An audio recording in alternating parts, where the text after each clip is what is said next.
in the dying embers of a republic that had conquered the known world, when the very foundations of Rome trembled beneath the weight of ambition and betrayal. One man stood poised to reshape the destiny of civilization itself. The year was 100 BC, and in the marble halls of the Eternal City, amid the clash of bronze and the whisper of conspiracies, a child was born who would become legend. His name was Gaius Julius Caesar, and his story would echo through the centuries like thunder across the 7 hills of Rome. Tonight, as you drift towards sleep, let me guide you through the extraordinary saga of the man who conquered Gaul, crossed the Rubicon, and transformed himself from mortal politician into something approaching a god. This is not merely the tale of battles won and enemies vanquished, though we shall witness both in abundance. This is the story of how a single individual could bend the arc of history through sheer force of will, brilliant strategy, and an understanding of power that bordered on the supernatural. The threads of this narrative stretch from the smoky taverns, where Roman citizens debated the price of grain, to the blood-soaked battlefields of Gaul, from the perfumed chambers of Egyptian queens, to the cold marble steps where daggers would find their mark. We shall witness the rise of the greatest military mind in human history, the fall of a republic that had endured for 5 centuries, and the birth of an empire that would define Western civilization for the next 1,000 years.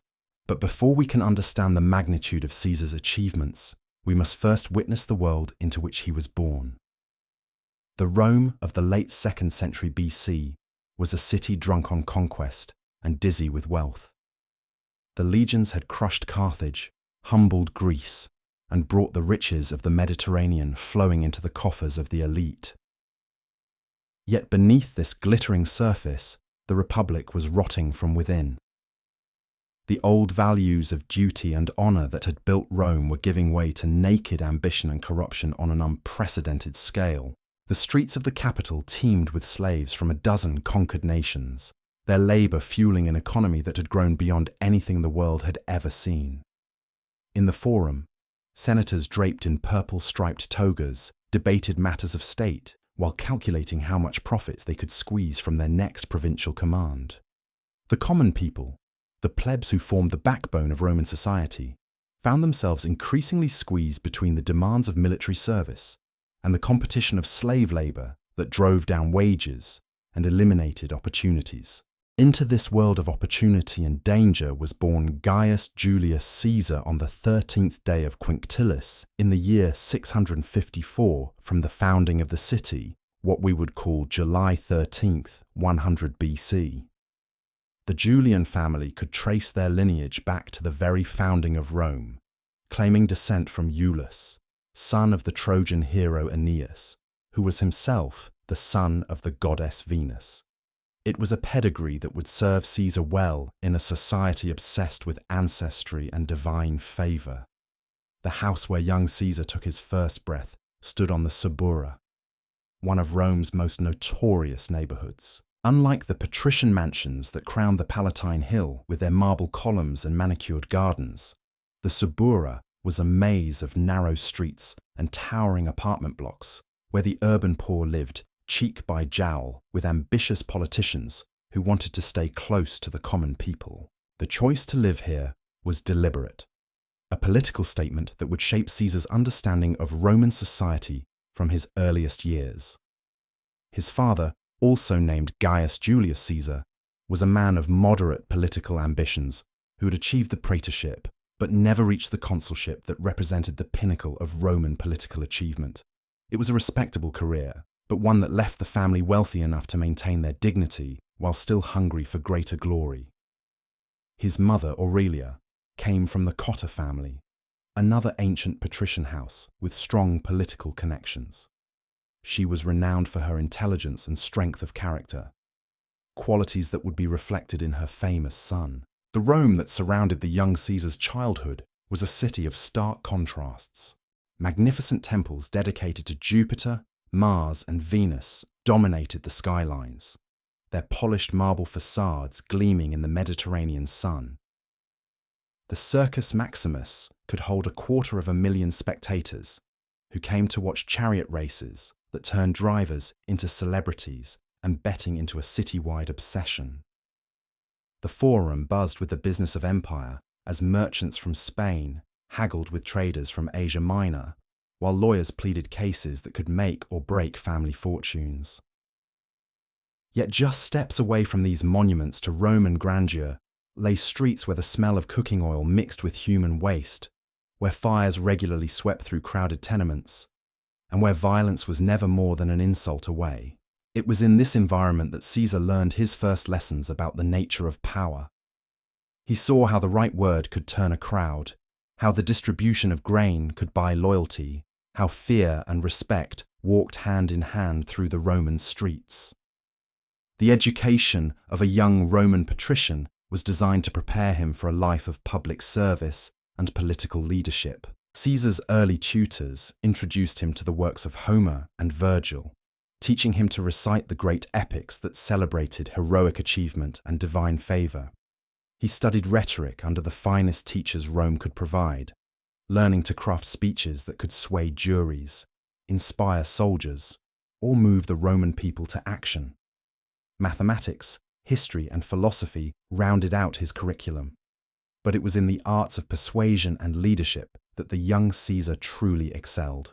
From his earliest years, those who knew Caesar remarked on his exceptional intelligence and his almost magnetic charisma. He possessed a memory so remarkable that he could recall conversations word for word years after they had taken place. His wit was razor-sharp, capable of devastating political opponents with a perfectly timed joke or winning over hostile audiences with unexpected humor. Most importantly, he demonstrated an intuitive understanding of human nature that allowed him to see what motivated people and how those motivations could be channeled to serve his purposes. The political world that Caesar was born to enter was dominated by the rivalry between two great factions that had emerged from the chaos of the previous century. The Optimates, or the best men, represented the traditional senatorial class that had governed Rome for centuries. They believed in the wisdom of the ancestors, the supremacy of the Senate, and the maintenance of established privileges. Their opponents, the Populares, claimed to represent the will of the Roman people against the entrenched interests of the aristocracy. They used the popular assemblies to pass legislation, often over the violent objections of the Senate. This division had already produced violence that would have shocked earlier generations of Romans. The brothers Tiberius and Gaius Gracchus had been murdered in the streets for attempting to redistribute land to Rome's poor. The consul, Saturninus, had been beaten to death with roof tiles in a riot on the Capitoline Hill.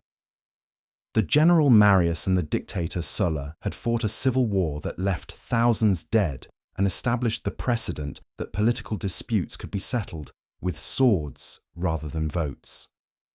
It was into this atmosphere of barely controlled violence that Caesar came of age.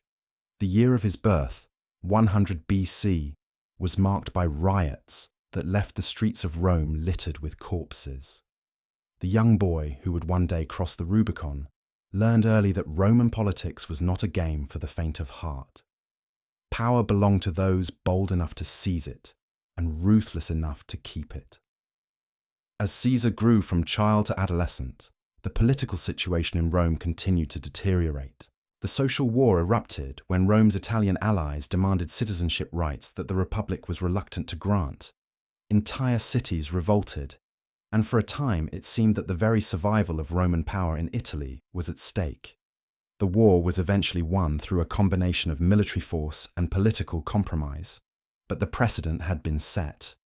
Violence was now an accepted tool of political discourse. The young Caesar watched these events unfold with the keen eye of someone who understood that they represented opportunities as much as threats. Each crisis that weakened the established order created space for ambitious men to advance themselves. Each precedent that was broken made future innovations possible. The boy who had been born into a world of rigid traditions was coming of age in an era when everything seemed possible for those bold enough to reach for it. The marriage that would shape the early years of Caesar's adult life was arranged when he was still a teenager. His bride was Cornelia, daughter of the powerful politician Lucius Cornelius Cinna. The match was more than romantic. It was a political alliance that tied Caesar to one of the most influential families in the Popularis faction. Cinna had been one of Marius's key supporters and had served multiple terms as consul during the period when the Populares controlled Rome. The marriage announced to the world that Caesar had chosen his political side. The wedding ceremony itself was a magnificent affair that showcased the wealth and connections of both families. The bride wore the traditional saffron-coloured veil, while Caesar donned the toga praetexta with its purple stripe that marked his patrician status. The religious ceremonies were conducted with meticulous attention to detail, for the Romans believed that any flaw in the ritual could bring divine displeasure upon the union. Sacred bread was broken, wine was poured as libation to the gods, and the auspices were consulted to ensure that the marriage had heavenly approval. But even as Caesar celebrated his wedding, storm clouds were gathering that would test his loyalty and his courage. Across the Mediterranean, in the mountains of Asia Minor, a king was rising who would challenge Roman power more effectively than any enemy since Hannibal. Mithridates VI of Pontus was not merely another barbarian chieftain to be crushed by superior Roman discipline. He was an intelligent, cultured monarch who understood Roman weaknesses and knew how to exploit them. His armies had already swept through Roman territories, slaughtering thousands of Italian merchants and threatening to undo decades of conquest.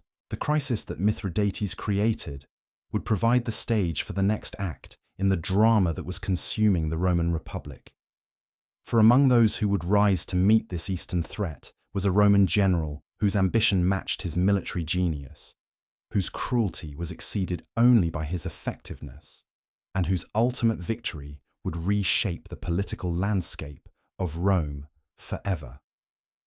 His name was Lucius Cornelius Sulla, and his return from the east would bring terror to his enemies and opportunity to those wise enough to choose the winning side.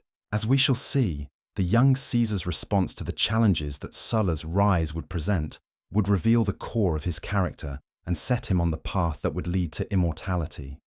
The choices he would make in the coming years would demonstrate whether he possessed merely the ambition common to his class or something far more dangerous.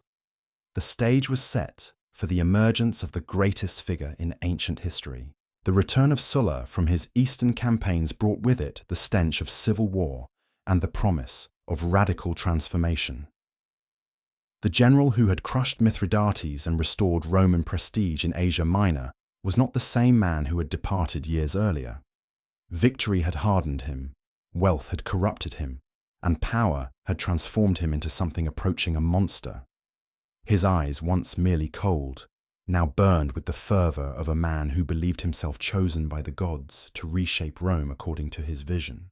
The lists that Sulla posted throughout the city were instruments of terror more efficient than any sword. These proscription lists contained the names of those marked for death, their property to be confiscated, their families destroyed, their very memory erased from Roman records. Each morning brought fresh names, and each evening brought fresh corpses. The heads of senators adorned the rostra in the forum, their lifeless eyes staring down at citizens who hurried past without daring to look up. Rome had become a city where a man's past associations could sign his death warrant and where loyalty to the wrong patron could cost not just career advancement, but life itself. Young Caesar found himself in an impossible position. His marriage to Cornelia tied him directly to Cinna's faction, making him a natural target for Sulla's purges. His family connections to Marius through his aunt Julia provided additional cause for suspicion. Most damning of all, he had been appointed to serve as Flamen Dialis, the high priest of Jupiter, a position that carried immense religious prestige but had been granted to him by Sulla's enemies. Every thread of his identity seemed designed to draw the dictator's wrath. The summons, when it came, was delivered by one of Sulla's centurions, a scarred veteran whose very presence in the Julian household spoke of the gravity of the situation. Caesar was commanded to divorce his wife immediately, to renounce his priesthood, and to demonstrate his loyalty to the new order through actions rather than words. It was an ultimatum that many young Romans would have accepted without hesitation. The alternative, after all, was likely death or exile, and Sulla's clemency was not known to extend to those who defied him twice. Caesar's response would become the stuff of legend, though the exact words he spoke have been lost to history. What remains clear is that he refused every demand. He would not divorce Cornelia, would not abandon his priesthood, and would not prostrate himself before a man he considered a usurper of legitimate Roman authority. It was a decision that seemed to border on madness, the choice of a young man who valued honor above life itself. Yet those who knew Caesar best recognized something else in his defiance, a calculated gamble that revealed his understanding of Roman psychology and his confidence in his own destiny. The months that followed were a masterpiece of survival through audacity. Rather than fleeing Rome like a common criminal, Caesar remained in the city, moving through its streets with the casual confidence of a man who had nothing to fear. He attended theatrical performances, dined at fashionable taverns, and conducted business in the Forum as if Sulla's threats were merely the ravings of a madman. His friends thought him suicidal, his enemies considered him insane, but Caesar understood something that both groups missed. Sometimes the best way to avoid seeming guilty was to act completely innocent. The game of cat and mouse that ensued would have broken lesser men. Sulla's agents shadowed Caesar through Rome's winding streets, waiting for him to make some mistake that would justify his arrest. Informers reported his every conversation, hoping to catch him in treasonous speech. Fellow patricians avoided him as if he carried plague, fearing that association with a marked man would bring them under suspicion as well. Yet Caesar continued his daily routine with the serenity of a man attending a pleasant social gathering. The breakthrough came through the intercession of the Vestal Virgins, those sacred priestesses whose word carried weight even with dictators. These holy women, led by their chief priestess, approached Sulla on Caesar's behalf, arguing that the young man's defiance sprang from religious duty rather than political opposition. They reminded the dictator that the gods themselves had chosen Caesar for his sacred office, and that to punish a man for fulfilling divine commands would bring celestial wrath upon Rome itself. It was an argument perfectly calculated to appeal to Sulla's superstitious nature, and his desire to present himself as a restorer of traditional Roman values. The pardon, when it finally came, was grudging and conditional. Sulla agreed to spare Caesar's life, but his words of clemency carried a warning that would prove prophetic. He declared that he saw many Mariuses in the young man, a reference that chilled those who understood its implications. Marius had been Sulla's greatest enemy, a populist general whose ambition had plunged Rome into civil war. To compare Caesar to such a figure was both recognition of his potential and prediction of future conflict. Caesar's survival of Sulla's purges marked the end of his youth and the beginning of his transformation into the figure who would dominate the next century of Roman history. The experience had taught him invaluable lessons about the nature of power and the importance of timing.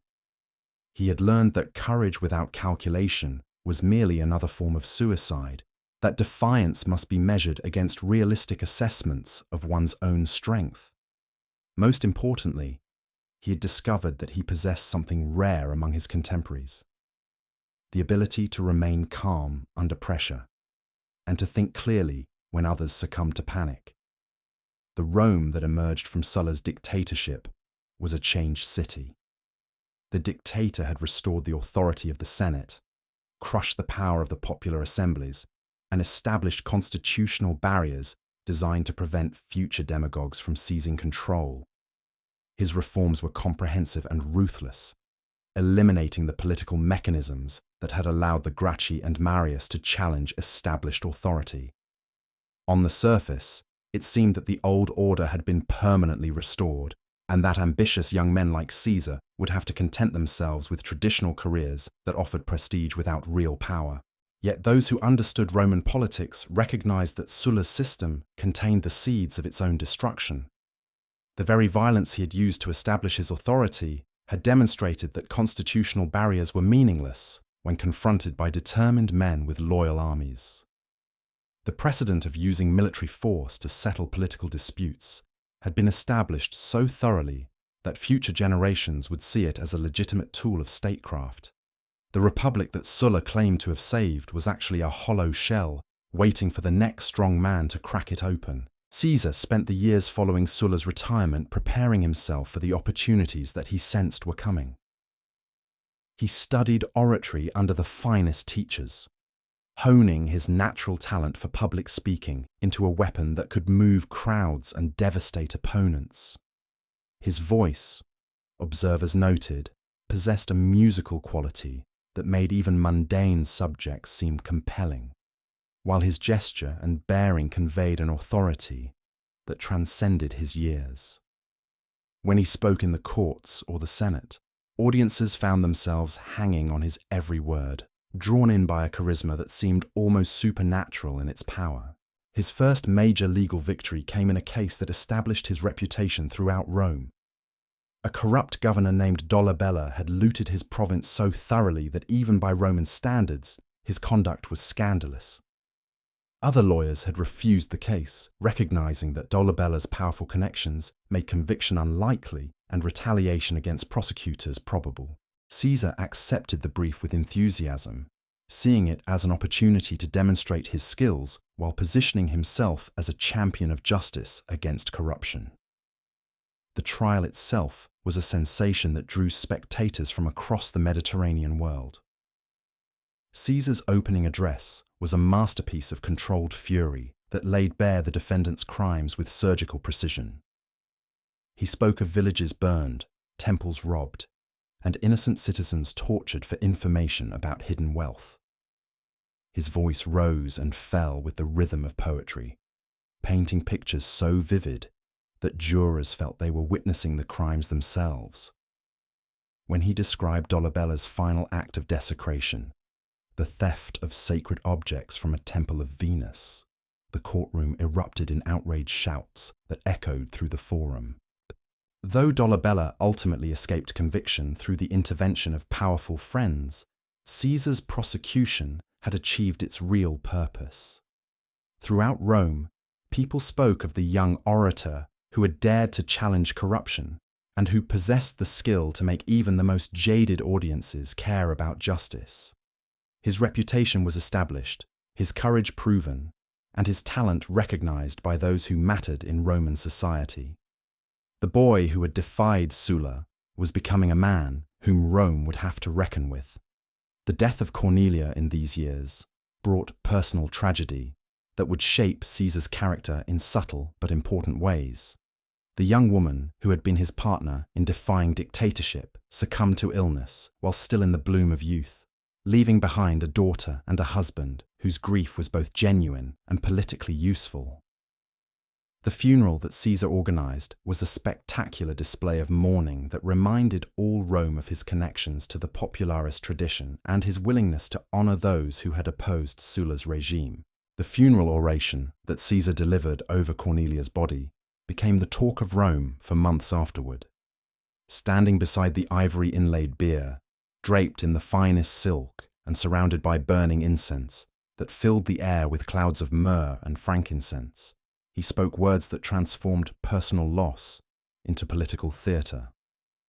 His voice, normally so controlled in the courts, trembled with genuine emotion as he praised his young wife's virtues and lamented the cruelty of fate that had stolen her in the prime of life. Yet even in grief, Caesar demonstrated the calculating intelligence that would define his career. He used the occasion to display images of Marius and other popularis heroes, the first time such memorials had been seen in public since Sulla's proscriptions. The crowd that had gathered to witness the spectacle gasped at this audacious display of forbidden symbols. Here was a young man bold enough to honor the dead whom the dictator had tried to erase from Roman memory, transforming a funeral into an act of political resurrection. The widower who emerged from this period of mourning was a changed man. The youthful idealism that had once driven him to defy Sulla, regardless of consequences, had been tempered by experience and sharpened by loss. He understood now that Rome was a stage where every gesture carried meaning, where personal relationships were political alliances, and where today's enemy might become tomorrow's essential partner. The education in practical politics that Cornelius' death concluded would serve him well in the dangerous years ahead. Caesar's decision to seek military experience in the East reflected both personal ambition and political necessity. No Roman could hope to achieve greatness without proving himself in war, and the young patrician recognized that his rhetorical skills, however impressive, needed to be balanced by demonstrated courage in battle. The assignment he secured was with Marcus Thermus, governor of Asia, a competent, if unspectacular, commander, who was tasked with suppressing the pirates and rebels who threatened Roman commerce throughout the Aegean. The voyage from Brundisium to Rhodes was Caesar's first extended journey beyond Italy, and it opened his eyes to the vast scope of Roman power and the diverse peoples who lived under its authority. The trading ships that filled every harbour flew flags from dozens of nations, their holds crammed with goods that would eventually reach the markets of Rome. Greek merchants hawked pottery and wine alongside Syrian dealers in silk and spices, while Egyptian grain ships, massive vessels that dwarfed everything else in port, waited for favourable winds to carry their precious cargoes westward. Yet even on this routine passage, danger lurked in waters that Rome claimed to control. Pirates had grown bold in recent years, their swift galleys striking merchant vessels with impunity before disappearing into hidden bases among the countless islands that dotted the eastern Mediterranean. These were not the desperate brigands of popular imagination, but sophisticated criminal organizations with their own fleets, fortresses, and intelligence networks.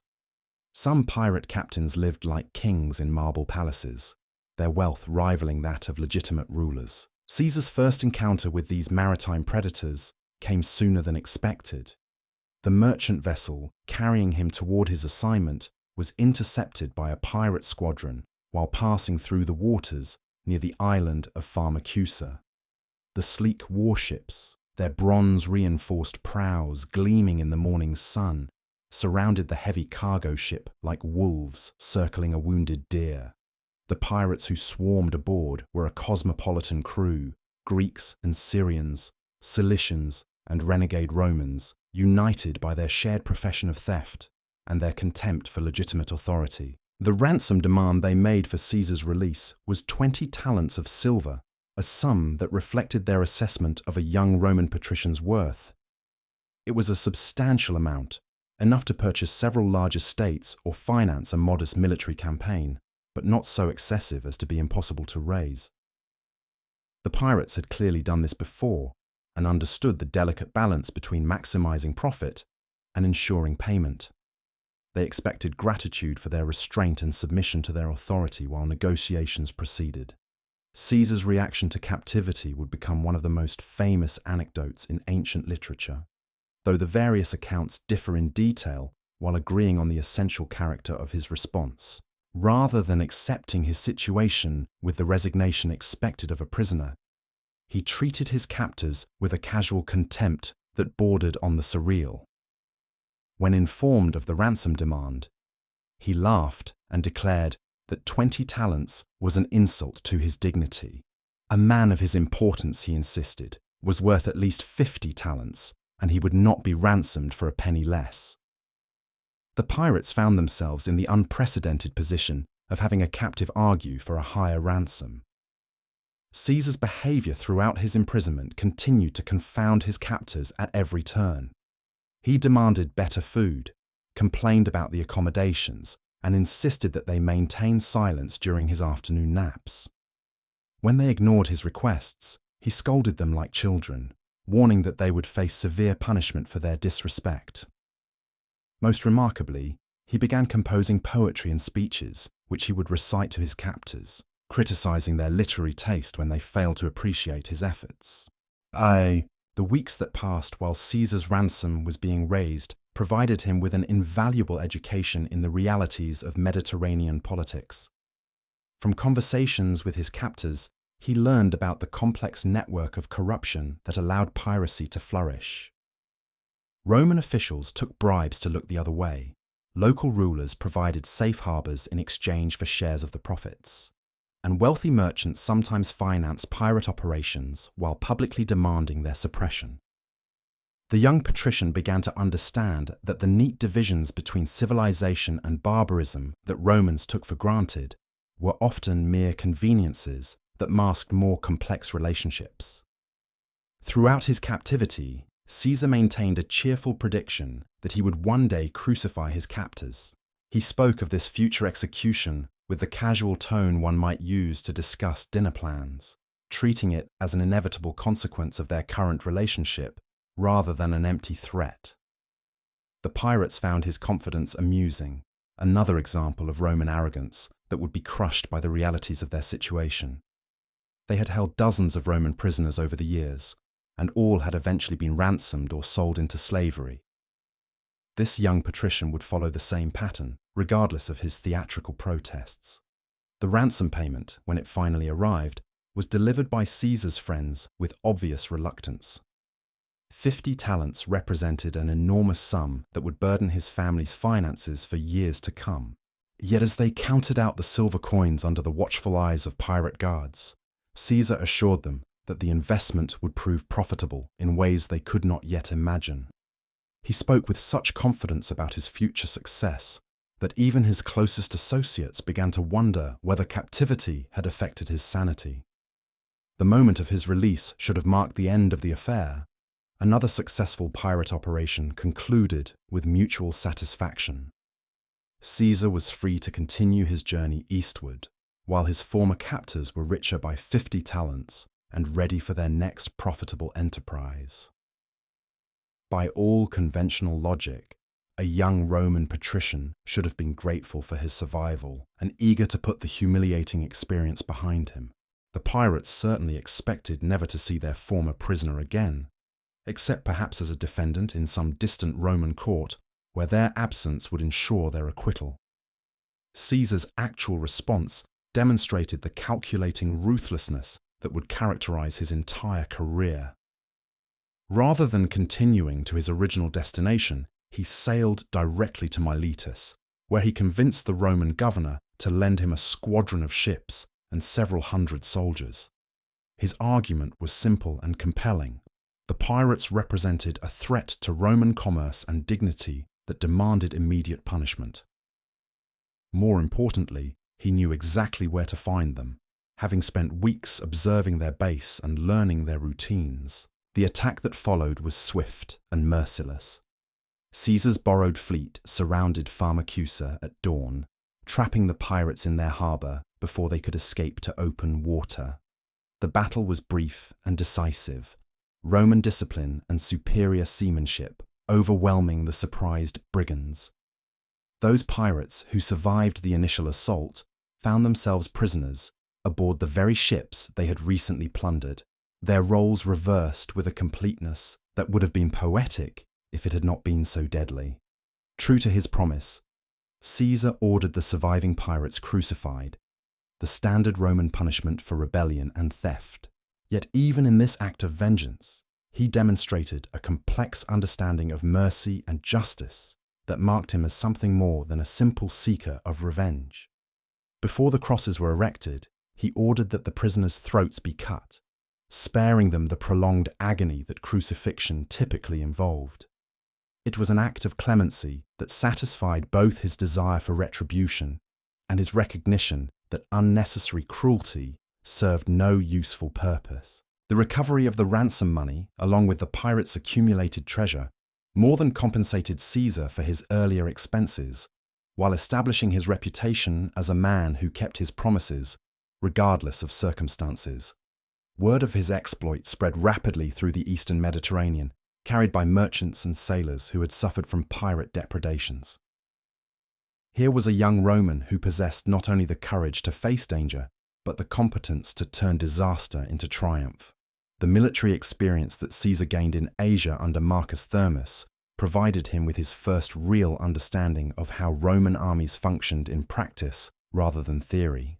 The legions he observed were professional forces composed of volunteers who served for decades, their loyalty purchased through regular pay, bonuses upon discharge, and the promise of land grants for veterans. These were not the citizen soldiers of Republican myth, but military specialists whose primary allegiance was to commanders who could reward their service. The campaigns against local rebels and bandits that occupied most of Caesar's time in Asia were small-scale affairs that rarely involved more than a few thousand men on either side. Yet they provided invaluable lessons in logistics, intelligence gathering, and the management of diverse forces that included not only Roman legionaries, but auxiliary troops drawn from allied nations. Caesar learned how supplies moved from depot to depot along carefully planned routes, how scouts gathered information about enemy movements, and how diplomatic negotiations could sometimes achieve what military force could not. His first experience of actual combat came during the siege of Mytilene, a rebellious city on the island of Lesbos, whose inhabitants had foolishly declared independence from Roman rule.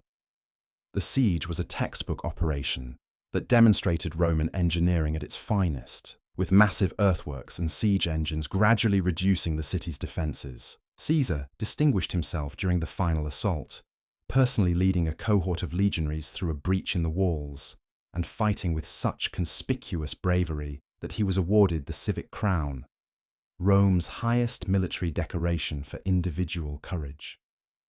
The oak leaves of the civic crown, awarded to those who saved the lives of Roman citizens in battle, would remain one of Caesar's most prized possessions throughout his life. More than any inherited title or elected office, this simple wreath of leaves proved that he had faced death in service to Rome and emerged victorious.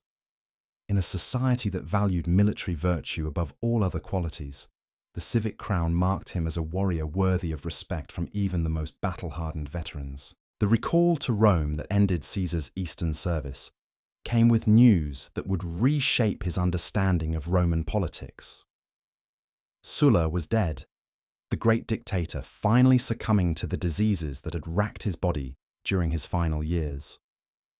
With his passing, the constitutional settlement that had dominated Roman politics for nearly a decade began to crumble as ambitious men tested the limits of restored senatorial authority. The young patrician who had once defied the dictator now found himself returning to a city where new opportunities beckoned to those bold enough to seize them. The Rome that greeted Caesar upon his return was superficially the same magnificent capital he had left years earlier. The same temples crowned the hills, the same crowds filled the forums, and the same senators debated policy in the marble halls of the Curia. Yet beneath this familiar surface, perceptive observers could detect the subtle changes that Sulla's death had unleashed. Conversations that had once been conducted in whispers now took place in normal tones. Names that had been forbidden were spoken openly again. Most tellingly, young politicians began appearing in the forum, wearing the imagines of ancestors whom Sulla had tried to erase from Roman memory. Caesar's decision to pursue the quaestorship, the first rung on the cursus honorum that led to the consulship, reflected both personal ambition and careful political calculation. The office itself carried relatively modest responsibilities, primarily involving financial administration under the supervision of more senior magistrates. Yet for a young man seeking to establish himself in Roman politics, the quaestorship provided essential credentials and, more importantly, automatic membership in the Senate for life. The electoral campaign that followed would establish patterns that Caesar would refine throughout his political career. Rather than relying solely on his family's traditional connections, he cultivated relationships with a broad spectrum of Roman society. He appeared regularly in the popular courts, taking cases that allowed him to demonstrate his oratorial skills while building name recognition among potential voters. He attended gladiatorial games and theatrical performances, always ensuring that his presence was noticed and his opinions sought on matters of public interest. His approach to the common people of Rome was particularly sophisticated, reflecting lessons learned during his youth in the Subura. He understood that the urban plebs were not a homogeneous mass, but a complex society with its own hierarchies, interests, and sources of information. The shopkeepers who controlled neighborhood associations were different from the skilled artisans who dominated certain trades, who were in turn distinct from the day laborers who gathered each morning in the forum seeking employment.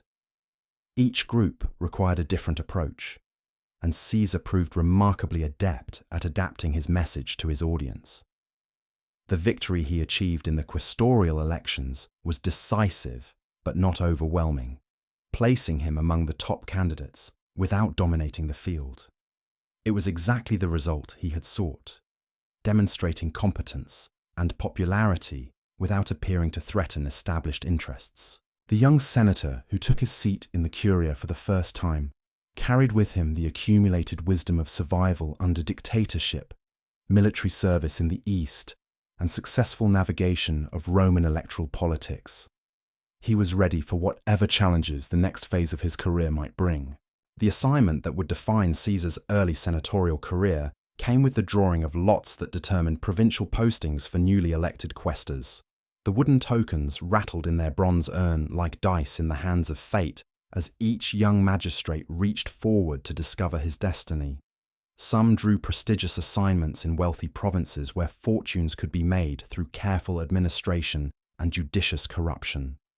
Others received postings to frontier regions where military glory beckoned to those brave enough to seek it. Caesar's hand emerged clutching the lot that would send him to Hispania Ulteria, the furthest Spain, a province that offered neither great wealth nor immediate prospects for martial distinction. The journey to Spain took Caesar through the heart of Gaul, that vast expanse of territory beyond the Alps, where Celtic tribes maintained their ancient independence under the watchful eyes of Roman merchants and diplomats. The roads he travelled had been built by Roman engineers, but were maintained by local communities who understood that cooperation brought prosperity while resistance invited destruction. At every way station and market town, Caesar observed the delicate balance that existed between Roman authority and barbarian autonomy, filing away impressions that would prove invaluable in years to come. The Spain that greeted the young quaestor was a land still haunted by the ghost of Sertorius, the brilliant Roman general who had defied Sulla's authority from his base in the western mountains. Though Sertorius had been dead for several years, murdered by his own lieutenant in a sordid conspiracy, his legacy lived on in the memories of Spanish tribes who had tasted the possibility of independence. The Roman garrisons that controlled the major cities remained alert for signs of renewed rebellion, while the provincial administration struggled to extract tribute from communities that had grown accustomed to lighter taxation under rebel rule. Caesar's superior in Spain was Antistius Vetus, a competent if uninspiring governor whose primary concern was maintaining the peace while extracting enough revenue to satisfy his creditors in Rome. Vetus had achieved his position through the traditional combination of family connections and careful accumulation of minor offices, but he possessed neither the imagination to conceive grand schemes nor the energy to execute them. For a young quaestor seeking opportunities to distinguish himself, service under such a man presented both limitations and possibilities. The administrative duties that occupied most of Caesar's time in Spain involved the mundane but essential tasks that kept the empire functioning. Tax records required constant updating as new assessments were made and old debts collected. Military pay had to be distributed to garrison troops whose loyalty depended on receiving their wages promptly and in full. Judicial cases involving disputes between Roman citizens and provincial subjects needed careful handling to maintain both legal precedent and political stability. It was unglamorous work that tested patience more than courage, but it provided invaluable insights into the mechanics of imperial administration. Yet even in this provincial backwater, Caesar found ways to make his mark on those who observed his conduct. His handling of a boundary dispute between two Spanish tribes became legendary among the local population for its combination of legal precision and practical wisdom. Rather than simply imposing an arbitrary solution based on Roman convenience, he took the time to understand the historical claims of both parties, consulted ancient agreements, and crafted a settlement that addressed the underlying causes of conflict rather than merely its immediate symptoms. The ceremony that marked the resolution of this dispute revealed Caesar's growing understanding of the theatrical dimensions of political authority. He arranged for the announcement to be made at a great festival attended by representatives from dozens of Spanish communities, transforming a routine administrative decision into a celebration of Roman justice and wisdom. The young Quaestor, who stood before the assembled crowd, his toga gleaming white against the backdrop of Spanish mountains, spoke in carefully chosen words that praised the reasonableness of the disputants while emphasizing the benevolence of Roman rule. More significantly, Caesar used his time in Spain to study the military potential of the province and its surrounding regions. He traveled extensively through territories that few Romans had visited, ostensibly on administrative business, but actually conducting a systematic survey of roads, resources, and defensive positions. The maps he compiled and the notes he assembled would prove invaluable when he returned to Spain decades later as a conqueror rather than a junior administrator. Even in these early years, the future master of Gaul was learning to think strategically about geography and logistics. The most famous incident of Caesar's Spanish service involved his encounter with a statue of Alexander the Great in a temple at Gades, the ancient Phoenician city that served as one of Rome's most important commercial centers in the West. According to the accounts that would later circulate throughout the Mediterranean world, the young Quaestor stood before the marble image of history's greatest conqueror and wept openly at the thought of his own limited achievements. Alexander had conquered most of the known world before his 30th birthday, while Caesar approached that age having accomplished nothing more significant than competent administration of a minor province. Whether this dramatic scene actually occurred or was invented by later biographers seeking to explain Caesar's subsequent career, it captured something essential about his character during this formative period. The young man who had survived Sulla's purges and distinguished himself in minor military actions was beginning to understand the full scope of his own ambitions. The provincial quaestorship that satisfied most senators as proof of their civic virtue seemed to Caesar merely the first step toward achievements that would dwarf those of his contemporaries. The financial opportunities that Spain presented were considerable for those willing to exploit them, and Caesar was certainly not above enriching himself through the traditional methods available to Roman administrators. Mining concessions could be granted to favoured contractors in exchange for substantial fees. Tax farming contracts provided opportunities for creative accounting that benefited both provincial officials and their Roman partners. Even judicial decisions could be influenced by appropriate considerations, though Caesar was careful to maintain a reputation for fundamental fairness that preserved his long-term credibility. Yet Caesar's approach to these opportunities revealed a sophistication that set him apart from typical provincial governors. Rather than pursuing maximum short-term profit regardless of consequences, he cultivated relationships that would yield benefits over many years. The Spanish merchants, who received favourable treatment during his quaestorship, became valuable allies who could provide intelligence, financing, and political support throughout his subsequent career. The tribal leaders who found him reasonable in negotiations became sources of manpower and local knowledge that would prove invaluable in future campaigns. The networks of obligation and mutual interest that Caesar constructed during his Spanish service exemplified his understanding that political power in the Roman world depended not on formal authority alone, but on the accumulation of personal relationships that transcended official positions. A former quaestor possessed no legal power to command armies or issue binding orders, but a man who had earned the loyalty of soldiers, merchants, and local leaders could accomplish things that formal magistrates could not. The foundations he laid in Spain during these seemingly routine administrative duties would support structures of power that would eventually span continents. The recall to Rome that ended Caesar's Spanish service came with news of developments that would reshape the entire Mediterranean world. In the east, Mithridates had renewed his war against Rome, requiring massive military efforts that strained the Republic's resources and created opportunities for ambitious generals. Closer to home, the slave revolt led by Spartacus had grown from a minor disturbance in a gladiatorial school to a full-scale rebellion that threatened the very heart of Italy. Most immediately relevant to Caesar's own prospects, political alignments in Rome were shifting as new figures emerged to challenge the Sullan settlement. The Rome to which Caesar returned in the mid-70s was a city electric with possibility and danger. The constitutional structures that Sulla had established to prevent the rise of popular demagogues were proving inadequate to contain the ambitions of men who understood how to work within legal forms while violating their spirit.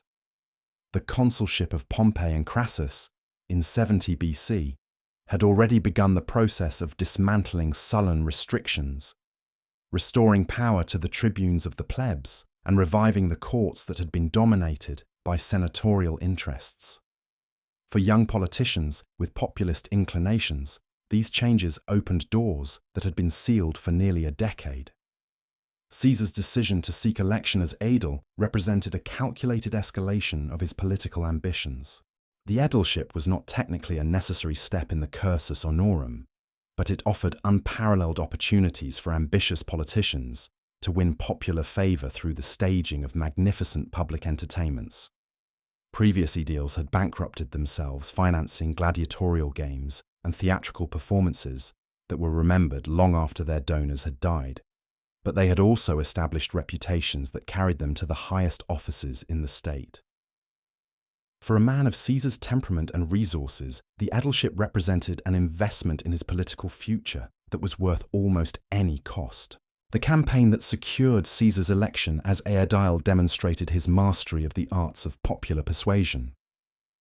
He appeared regularly at public gatherings, his tall figure and commanding presence making him instantly recognizable in any crowd.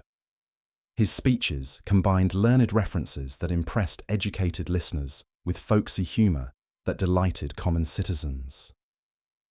Most importantly, he made promises about the entertainments he would provide that were so extravagant they seemed almost impossible to fulfill. The voters who supported him were investing in the hope of spectacles that would surpass anything previously seen in Rome. The gladiatorial games that Caesar presented during his aedileship became the standard by which all subsequent entertainments were measured. He imported fighters from across the Mediterranean, including exotic warriors from Africa and Germany, whose fighting styles had never been seen in Roman arenas.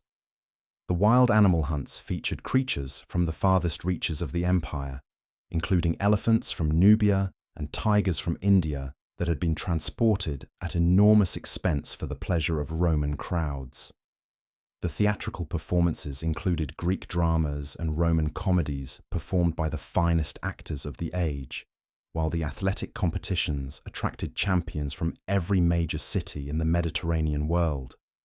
The costs of these spectacles were staggering, requiring Caesar to borrow enormous sums from moneylenders who charged interest rates that would have bankrupted most senators. Yet the investment paid dividends that extended far beyond immediate popular approval.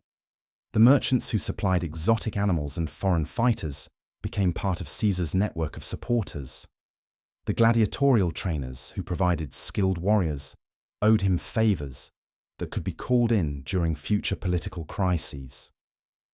Most importantly, the Roman people remembered the young aedile who had given them entertainment beyond their wildest dreams, and they were eager to reward him with votes in future elections. The controversy that erupted during Caesar's aedileship over his display of Marian trophies revealed both his political courage and his sophisticated understanding of popular psychology.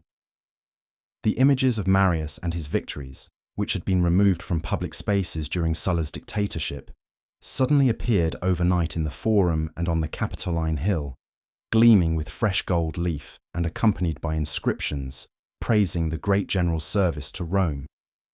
The senatorial establishment was outraged by this brazen violation of Sullan precedent. while the common people rejoiced to see their hero honored once again. The debate that followed in the Senate was one of the most dramatic political confrontations of the decade. Caesar's opponents argued that the display violated the dignity of the state and dishonored the memory of those who had died resisting Marian tyranny.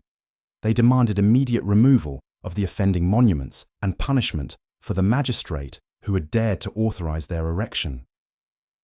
The young aedile's response was a masterpiece of controlled defiance that transformed a potential disaster into a triumph of popular politics. Standing before the assembled senators in his magistrate's toga, Caesar defended his actions with arguments that combined legal technicality with emotional appeal. He pointed out that no specific law forbade the display of trophies honoring Roman victories, regardless of the politics of the victorious general. He argued that Marius had served Rome faithfully for decades, saving the city from Germanic invasion and extending its power throughout the Mediterranean. Most cleverly, he suggested that those who opposed honoring Roman victories must harbor secret sympathies for Rome's enemies, a charge that put his accusers on the defensive and shifted the terms of the debate. The popular reaction to this controversy demonstrated Caesar's growing mastery of mass psychology. Crowds gathered daily in the Forum to view the restored monuments, many weeping openly at the sight of images they had thought lost forever. Veterans who had served under Marius told stories of their commander's brilliance and bravery to younger listeners who had known the great general only through hostile propaganda. The restoration of Marian memory became a symbol of broader popular resurgence against senatorial privilege, with Caesar emerging as the champion of ordinary Romans against aristocratic oppression. The marriage alliance that Caesar concluded during this period reflected his understanding that political success in Rome required not only popular support, but also connections within the established elite. His new bride was Pompeia, granddaughter of Sulla and relative of Pompey, a union that symbolically reconciled the various factions that had torn Rome apart during the previous generation. The wedding ceremony was a magnificent affair that showcased Caesar's wealth and status, while demonstrating his ability to bridge traditional divisions through personal relationships. Yet even as he celebrated this politically advantageous marriage, Caesar was laying the groundwork for the next phase of his career. The pontificate that had been vacant since the death of its previous holder represented an opportunity to gain religious authority that would complement his growing political influence. The College of Pontiffs controlled Rome's relationship with the gods, interpreting sacred law and maintaining the rituals that ensured divine favor for the city and its people. For a politician with Caesar's ambitions, membership in this ancient priesthood offered both practical advantages and symbolic legitimacy that could prove invaluable in future crises. The campaign for the pontificate revealed Caesar's willingness to take enormous risks in pursuit of his goals. The traditional process of co-option by existing pontiffs had been replaced by popular election, giving ambitious politicians the opportunity to seek religious office through the same methods they used for secular positions.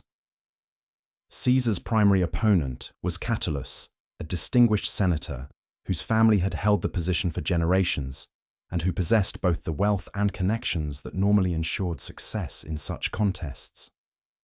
The young aedile's decision to challenge such a formidable opponent seemed to many observers like political suicide. The morning of the election found Caesar facing a choice that would determine the trajectory of his entire career. Victory would bring religious authority and enhanced prestige, but defeat would mark him as an overreaching upstart whose ambitions exceeded his abilities. As he prepared to leave his house in the Subura for the campus, Martius, where voting would take place, he reportedly told his mother that he would return as pontiff, or not at all, preferring exile to the humiliation of public defeat. It was a characteristic gesture that combined genuine confidence with theatrical bravado, the mark of a man who understood that in Roman politics, the appearance of certainty was often more important than actual strength. The victory that Caesar achieved in the pontifical election was narrow but decisive, secured through a combination of popular appeal and careful vote management that demonstrated his mastery of electoral politics.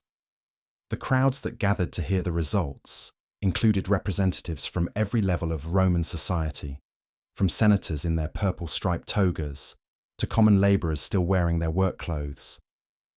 When the herald announced Caesar's triumph, the roar of approval that echoed across the Campus Martius could be heard throughout the city, a sound that proclaimed the arrival of a new force in Roman politics. The religious authority that came with the pontificate would serve Caesar well in the challenging years ahead. As keeper of sacred law and interpreter of divine will, he could influence public policy through religious opinions that carried the weight of celestial approval. The calendar reforms he would later implement, the festivals he would authorize, and the omens he would interpret all drew legitimacy from his position as one of Rome's chief priests. In a society where politics and religion were inextricably intertwined, the combination of popular support and divine sanction made Caesar a uniquely powerful figure. The consulship that represented the ultimate goal of Roman political ambition still lay years in the future, but Caesar's achievements during his aedileship and pontifical election had established him as one of the rising stars of his generation. The networks of obligation and alliance that he had constructed, the popular following he had cultivated, and the religious authority he had gained all pointed toward greater triumphs ahead. The young man who had once defied Sulla's demands was becoming someone whom Rome itself would have to reckon with, a force of nature that would reshape the ancient world through sheer determination and brilliant political calculation. The Spain that had witnessed Caesar's administrative competence would soon fade into memory as the young pontiff set his sights on prizes that dwarfed provincial commands. The Rome of the late 70s BC pulsed with an energy that perceptive politicians could feel in their bones, a restlessness that spoke of coming upheavals and unprecedented opportunities.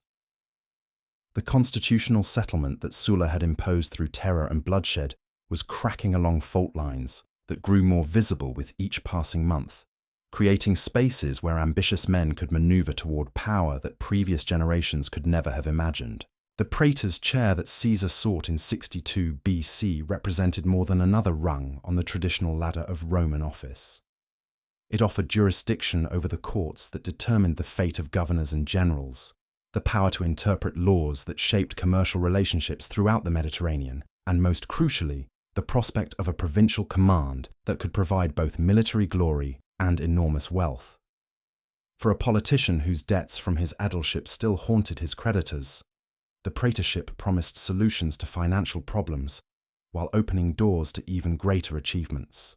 The electoral campaign that secured Caesar's praetorship demonstrated his evolution from talented newcomer to masterful political operator. He no longer relied solely on spectacular entertainments and popular appeals, though these remained important elements of his approach. Instead, he had learned to weave together multiple threads of influence, combining support from veterans who remembered his restoration of Marian monuments with backing from merchants who had profited from his Spanish connections and endorsements from religious authorities who respected his pontifical dignity. His speeches during this campaign revealed a rhetorical sophistication that surpassed even his earlier performances. Speaking in the forum before crowds that included everyone from unemployed day labourers to wealthy equestrian businessmen, he crafted messages that resonated with each segment of his audience while maintaining thematic coherence. When he addressed concerns about grain prices, he spoke as someone who understood both the technical challenges of supply management and the human reality of families struggling to feed their children. When he discussed foreign policy, he combined strategic analysis with emotional appeals that stirred patriotic hearts while reassuring practical minds. The victory he achieved was comprehensive, placing him at the top of the Praetorial College with a margin that reflected his growing dominance of Roman popular politics. Yet even as he celebrated this triumph, Caesar was already calculating the moves that would define his tenure in office. The urban praetorship that fell to him by lot controlled the civil courts where disputes between Roman citizens were resolved, a position that offered numerous opportunities to build alliances while demonstrating judicial wisdom.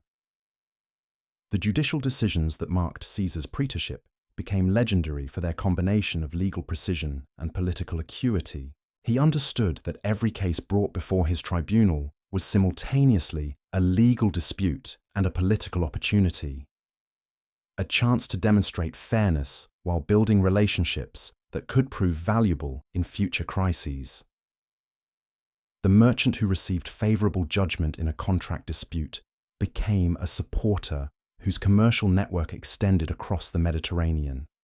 The veteran whose property rights were protected gained a patron who understood the value of military loyalty. Yet it was outside the courtroom that Caesar made his most significant mark during his praetorial year. The conspiracy of Catiline, which erupted like a volcano beneath the foundations of Roman society, provided the stage for Caesar's most dramatic performance as a defender of constitutional government and popular rights. The crisis that began with a failed consular candidate's desperate plot to seize power through violence would test every institution of the Republic while creating opportunities for those wise enough to navigate the chaos. Lucius Sergius Catilina was everything that Caesar was not, a man of ancient family whose ancestors had held the highest offices in the state, a military hero who had commanded armies with distinction, and a senator whose credentials were impeccable by traditional standards. Yet beneath this impressive facade lay a character corrupted by debt, ambition, and a willingness to destroy Rome itself rather than accept political failure. The conspiracy he assembled drew together desperate men from every level of society, united only by their shared resentment of the existing order and their leaders' promises of radical change. The revelation of Catiline's plot sent shockwaves through Roman society that reverberated far beyond the immediate circle of conspirators. Here was proof that the Republic's internal enemies were not merely ambitious politicians seeking advantage through normal channels, but revolutionaries prepared to burn down the entire system to achieve their goals. The letters intercepted by Cicero's agents revealed plans that included the murder of prominent senators, the destruction of key public buildings, and the recruitment of slave armies that would terrorize the Italian countryside.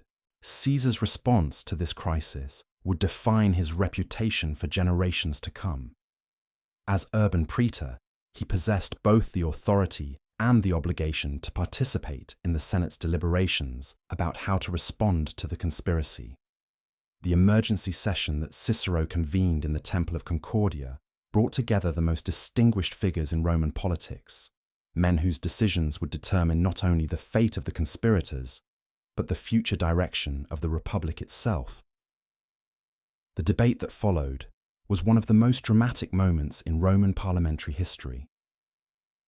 Cicero, riding high on his success in exposing the plot, demanded the death penalty for the conspirators who had been captured in Rome.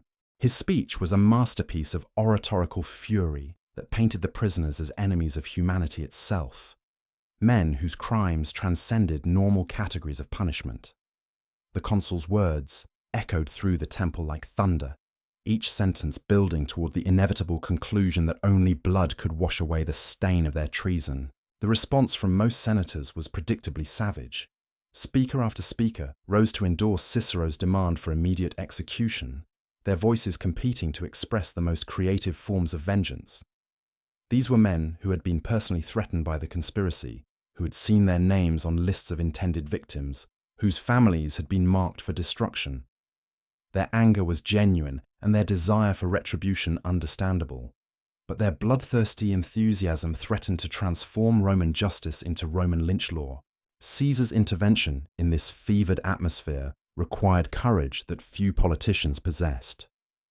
Rising to address the assembled Senate, he began not with the expected denunciation of the conspirators, but with a careful analysis of legal precedent and constitutional principle. His voice, normally so commanding in the courts, took on a tone of quiet authority that demanded attention through intellectual rather than emotional appeal. He acknowledged the gravity of the crimes and the justice of popular anger, but he questioned whether summary execution without trial served the Republic's long-term interests.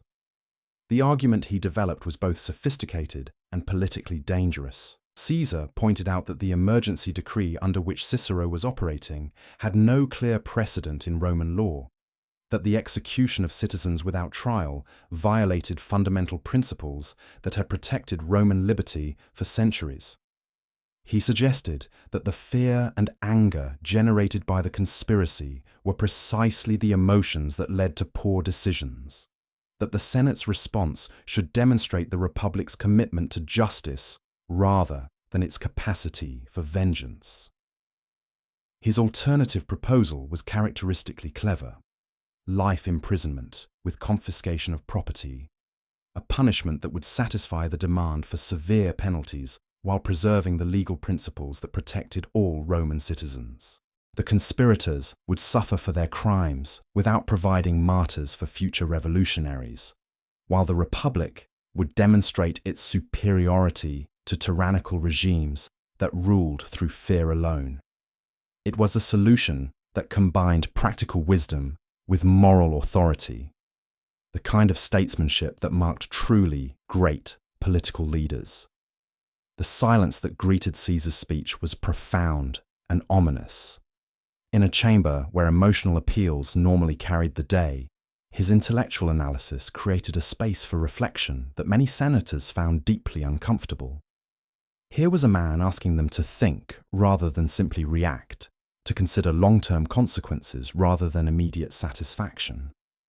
The young praetor had transformed a straightforward question of punishment into a complex debate about the nature of Roman government and the principles that should guide its actions. The senators who had been baying for blood found themselves forced to reconsider their positions in light of Caesar's arguments. Some recognized the wisdom of his constitutional concerns, while others worried about the political implications of supporting a proposal that could be portrayed as weakness.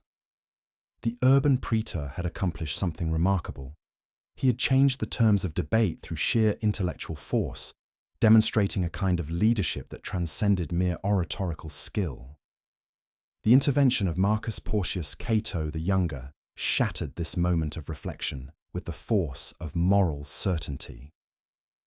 The great-grandson of Cato the Elder, the legendary censor who had fought to preserve Roman virtue against foreign corruption, the younger Cato embodied everything that traditional senatorial opinion held sacred.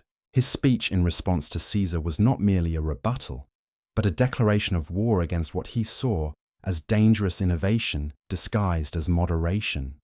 Cato's oratory lacked Caesar's intellectual subtlety, but it possessed a moral authority that resonated powerfully with senators who feared that their world was changing too rapidly. He spoke of ancestors who had built Rome through strength rather than compromise, of enemies who interpreted mercy as weakness, of the duty that each generation owed to preserve the institutions they had inherited. His voice rang with the conviction of a man who saw political questions in terms of absolute right and wrong, who believed that some principles were too important to be sacrificed for temporary advantage. The personal attack that Cato launched against Caesar during this speech marked the beginning of an enmity that would shape Roman politics for the next decade. The stern moralist accused the urban praetor of harboring secret sympathies for the conspirators, of using legal technicalities to protect men whose guilt was undeniable.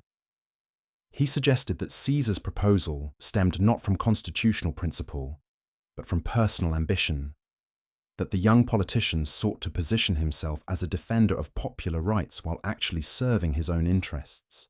The accusation stung because it contained enough truth to be credible. Caesar's political career had indeed been built on appeals to popular sentiment and challenges to senatorial authority. His restoration of Marian monuments, his spectacular games, his cultivation of relationships with groups that traditional senators viewed with suspicion, all provided evidence for those who questioned his motives. Cato's genius lay in transforming these legitimate political activities into proof of treasonous intent. using Caesar's own success against him. The vote that followed was closer than anyone had expected. Caesar's constitutional arguments had swayed enough senators to create genuine uncertainty about the outcome, while Cato's moral authority had rallied traditional opinion behind the death penalty. The urban praetor watched from his curule chair as his colleagues filed past to register their decisions, each vote determining not only the fate of the conspirators, but the direction of his own career. The narrow victory that Cato achieved felt more like defeat to those who understood its implications. The Senate had chosen vengeance over justice, emotion over reason, traditional authority over constitutional innovation. The conspirators would die, but the precedent established by their execution would haunt the Republic for generations to come. Future emergencies would be met with similar disregard for legal niceties, and future leaders would feel justified in bypassing constitutional restraints when circumstances seemed to demand decisive action. Caesar's graceful acceptance of defeat demonstrated a political maturity that impressed even his opponents. Rather than sulking over his failure or attacking the majority decision, he offered to cooperate in whatever measures the Senate deemed necessary. His speech conceding the debate was a masterpiece of dignified submission that managed to preserve his principles while acknowledging the will of the majority. It was the performance of a man who understood that political battles were won and lost over time, not in single encounters. The execution of the conspirators that followed was carried out with grim efficiency in the underground chambers of the Tullianum, Rome's ancient prison. The condemned men were strangled by the public executioner, while Cicero waited above ground to announce their deaths to crowds that had gathered in the forum. The consul's single word, vixerunt, they have lived, confirmed that the crisis had passed and that the Republic's enemies had paid the ultimate price for their treason. Yet even as Rome celebrated the preservation of constitutional government, perceptive observers recognized that something fundamental had changed. The precedent of executing citizens without trial, established under emergency conditions, would be remembered when future crises arose. The bitter division between Caesar and Cato, exposed during the Senate debate, would grow into a chasm that split Roman politics along ideological lines. Most ominously, the fear and anger that the conspiracy had generated created an atmosphere where extreme measures seemed reasonable and moderate voices appeared dangerously naive. The provincial command that Caesar received after completing his praetorship carried him far from these Roman controversies to the mountains and forests of Hispania Ulterior, where earlier service as quaestor had taught him to appreciate both the region's potential and its challenges. The further Spain of 61 BC was a province in transition, its mineral wealth attracting Roman investors, while its tribal population struggled to adapt to imperial rule. For a governor with Caesar's combination of administrative skill and military ambition, it offered opportunities that more prestigious provinces might not provide. The campaign season that followed would provide Caesar with his first independent military command, and his first real taste of the glory that Roman generals could achieve through successful warfare. The Lusitanian tribes that controlled the western mountains had grown restless under Roman taxation, while communities throughout the province complained of corruption and abuse by Roman administrators. What began as routine police actions against bandits and tax evaders gradually escalated into systematic warfare that would test every lesson Caesar had learned about leadership, strategy, and the management of diverse forces. The victories he achieved in Spain were modest by the standards of later campaigns, but they provided invaluable experience in the practical realities of military command. He learned how to maintain supply lines across difficult terrain, how to gather intelligence about enemy movements through networks of local informants, and how to coordinate different types of forces in complex operations. Most importantly, he discovered that he possessed an intuitive understanding of battlefield dynamics that allowed him to make split-second decisions under extreme pressure. The wealth that flowed from these Spanish victories finally freed Caesar from the crushing debts that had haunted him since his aedileship. The tribute, extracted from conquered tribes, combined with the sale of prisoners and the confiscation of enemy property, generated enormous sums that could be used to repay creditors while funding future political campaigns. For the first time in his adult life, the future conqueror of Gaul found himself financially independent, able to make political choices based on strategic calculation rather than immediate necessity. The triumph that Caesar was awarded for his Spanish victories represented official recognition of his emergence as a significant military leader. The procession that would carry him through the streets of Rome, displaying the spoils of war and the evidence of his success, promised to establish his reputation among the Roman people while providing a platform for the next phase of his political career. Yet even as he prepared for this celebration, larger forces were reshaping the Roman world in ways that would offer opportunities beyond anything he had yet imagined. The return of Pompey from his eastern campaigns had created a political crisis that threatened to destabilize the entire Mediterranean system. The great general who had cleared the seas of pirates and defeated Mithridates in a series of brilliant campaigns now controlled resources and commanded loyalties that dwarfed those of any previous Roman leader. His veterans expected land grants that would require vast territories. His eastern settlements needed ratification that challenged traditional senatorial prerogatives, and his personal ambitions demanded recognition that seemed to threaten the Republic's fundamental institutions. But the senatorial resistance to Pompey's demands was led by the same conservative faction that had opposed Caesar during the Catiline debate. Men like Cato and Lucullus viewed the returning conqueror with the same suspicion they had shown toward popular politicians, recognizing that his success posed fundamental challenges to their vision of proper Roman government. Their determination to limit Pompey's influence created opportunities for those willing to support the great general's legitimate demands while building alliances that could reshape Roman politics. The marriage alliance that Caesar negotiated with Pompey during this period was one of the most significant political developments of the late Republic. The union of Caesar's daughter Julia with the great general created family bonds that transcended normal political relationships, while providing both men with advantages that neither could achieve alone. For Pompey, the marriage brought alliance with a rising political star whose popular following and religious authority complemented his own military prestige. For Caesar, it offered partnership with Rome's most successful general and access to the resources that Eastern conquests had provided. The third member of what would become known as the First Triumvirate emerged from the ranks of Rome's wealthiest citizens rather than its most distinguished generals or gifted orators.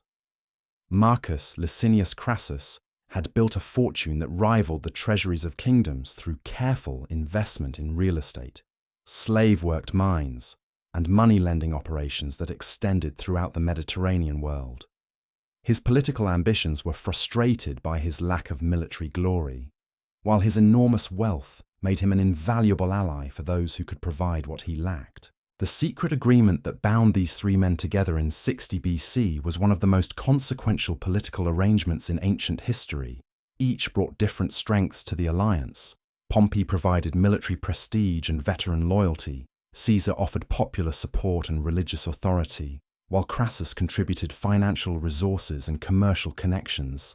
Together they commanded more real power than the traditional institutions of the Republic, creating a shadow government that could achieve through cooperation what none could accomplish alone.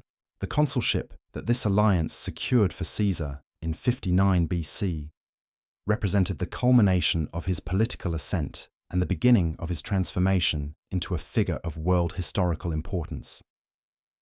The office that had once marked the pinnacle of Roman achievement now became merely a stepping stone toward greater goals, a platform from which to launch campaigns that would reshape the ancient world. The young man who had once wept before Alexander's statue was finally positioned to rival the Macedonians' achievements with resources and opportunities that the ancient conqueror could never have imagined. The consulship that Caesar assumed on January 1st, 59 BC, placed him at the apex of Roman constitutional government. Yet he entered office surrounded by enemies who viewed his alliance with Pompey and Crassus as a direct threat to the Republic's survival.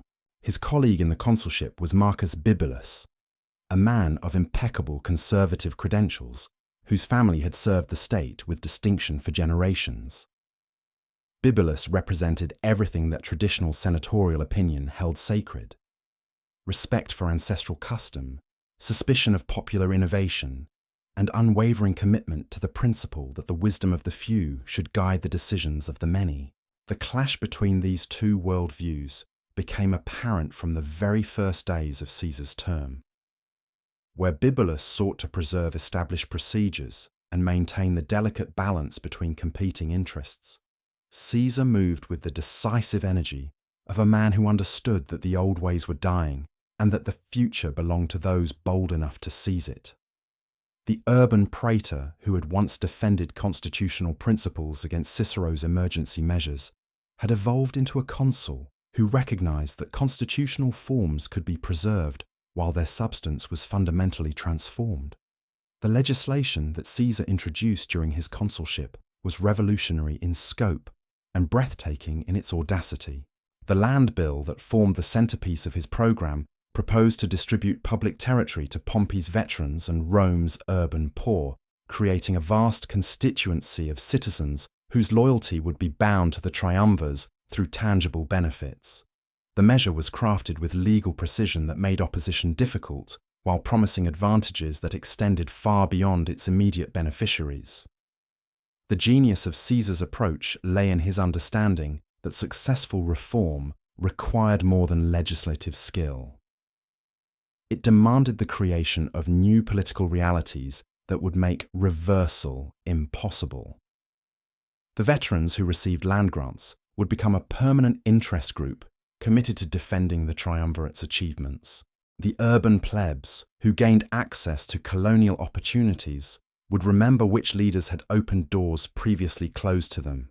Most importantly, the precedent of using popular assemblies to override senatorial opposition would establish new norms of Roman governance that future leaders could exploit. The resistance that Caesar's program encountered was fierce and uncompromising, led by senators who recognized that their traditional authority was under systematic assault.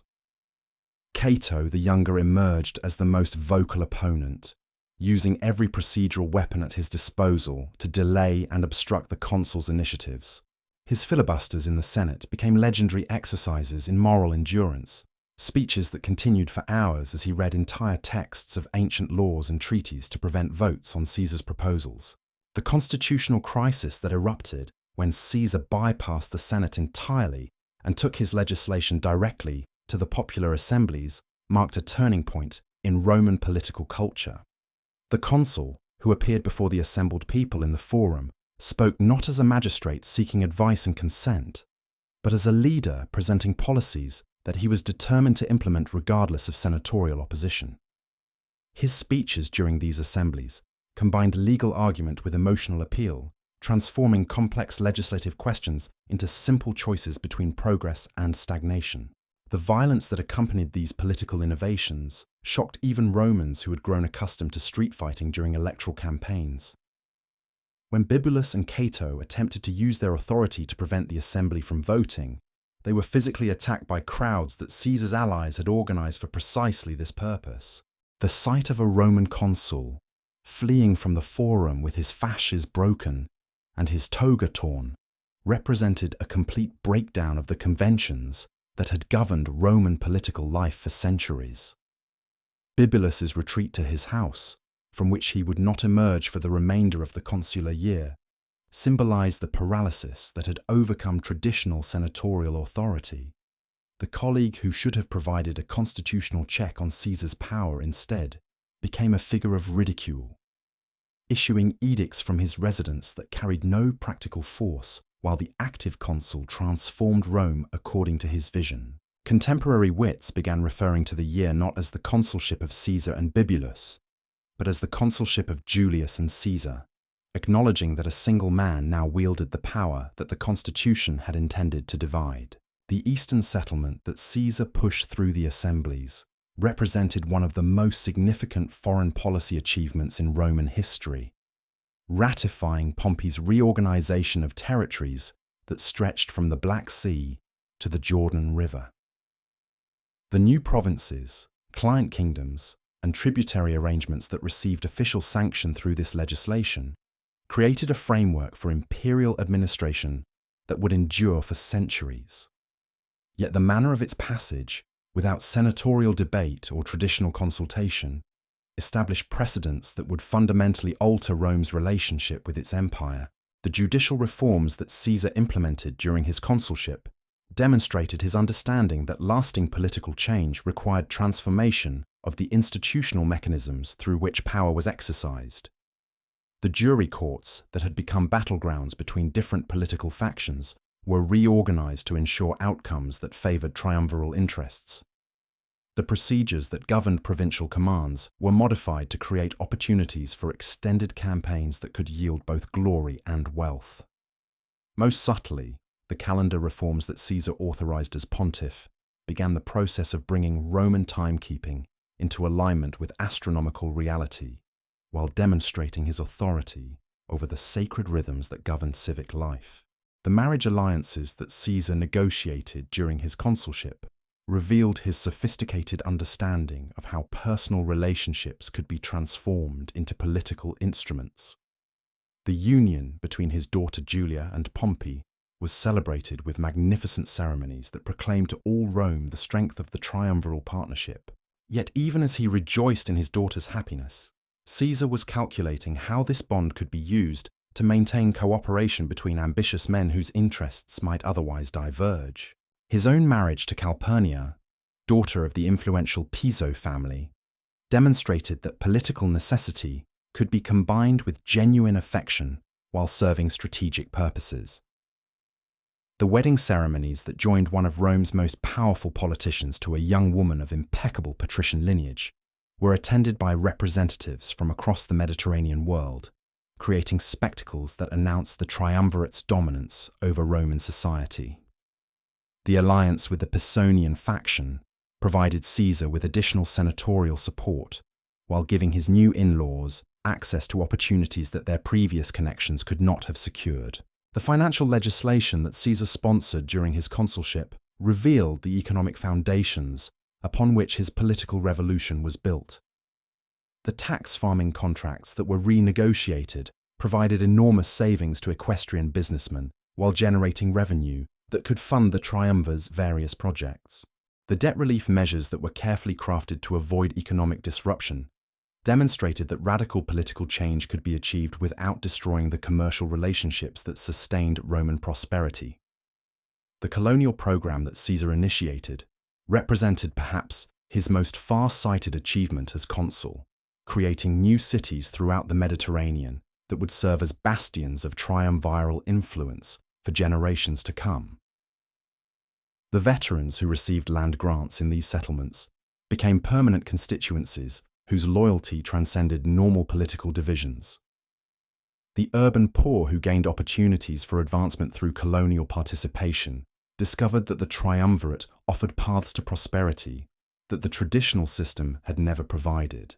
The religious innovations that Caesar introduced during his consulship demonstrated how sacred authority could be used to legitimize political revolution.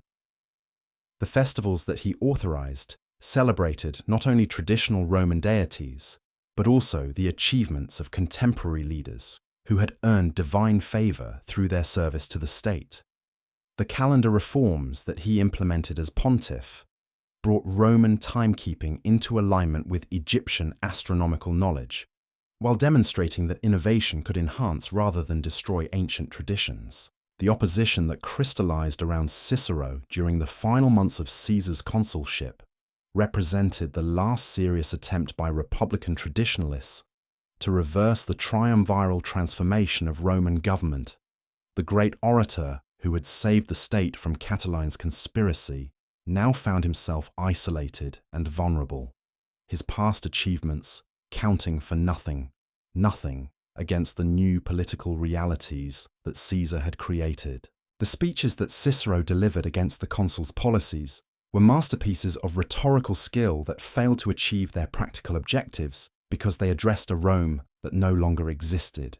The exile that Caesar arranged for Cicero through the agency of the tribune Clodius demonstrated how popular institutions could be used to eliminate opposition while maintaining legal forms. The charges brought against the former consul focused on his execution of the Catilinarian conspirators without trial, transforming what had once been viewed as patriotic service into criminal abuse of power. The irony was not lost on contemporary observers. The man who had defended constitutional government against revolutionary violence was being destroyed by legal procedures that his own precedents had helped establish. The provincial command that awaited Caesar after his consulship represented the culmination of everything he had worked to achieve during his years in Roman politics. The assignment to Gaul, secured through triumviral influence and popular legislation, offered opportunities that dwarfed anything available to previous governors.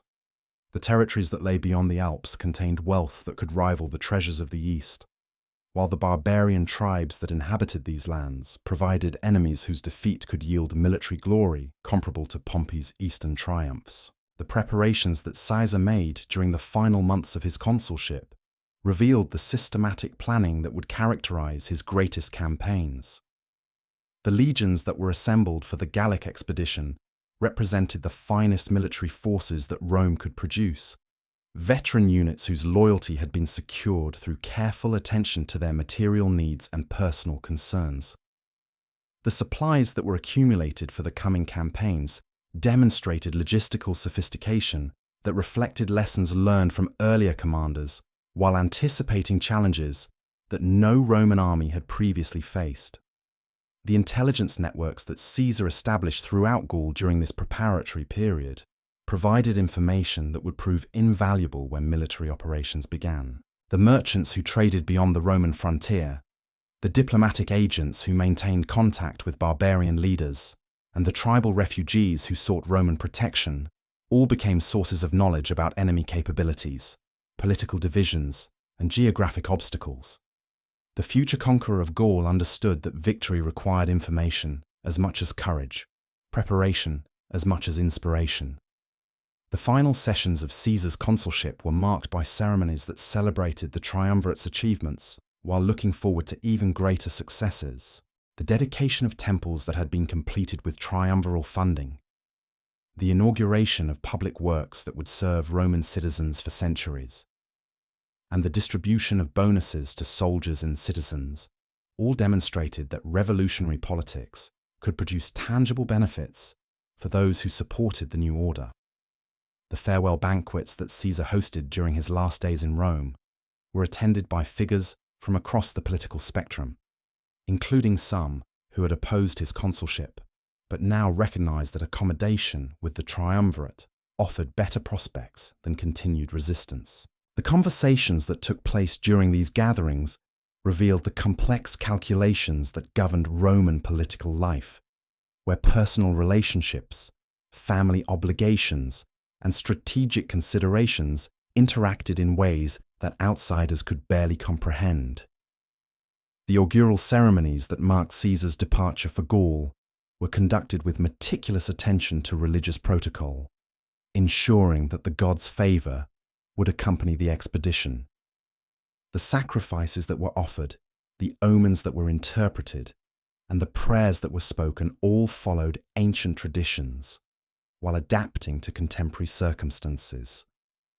The consul who left Rome in the spring of 58 BC carried with him not only the authority of the Roman people but also the blessing of the immortal gods who had guided the city's destiny since its foundation. The road that led northward from Rome toward the Alpine passes had been travelled by Roman armies for generations, but never by a force with ambitions as vast as those that drove Caesar's expedition. The legions that marched through the familiar landscape of central Italy were embarking on campaigns that would transform not only their own lives, but the entire future of Western civilization. The general who rode at their head possessed talents that would soon be tested against enemies unlike any that Rome had previously encountered. in territories where Roman power had never been permanently established.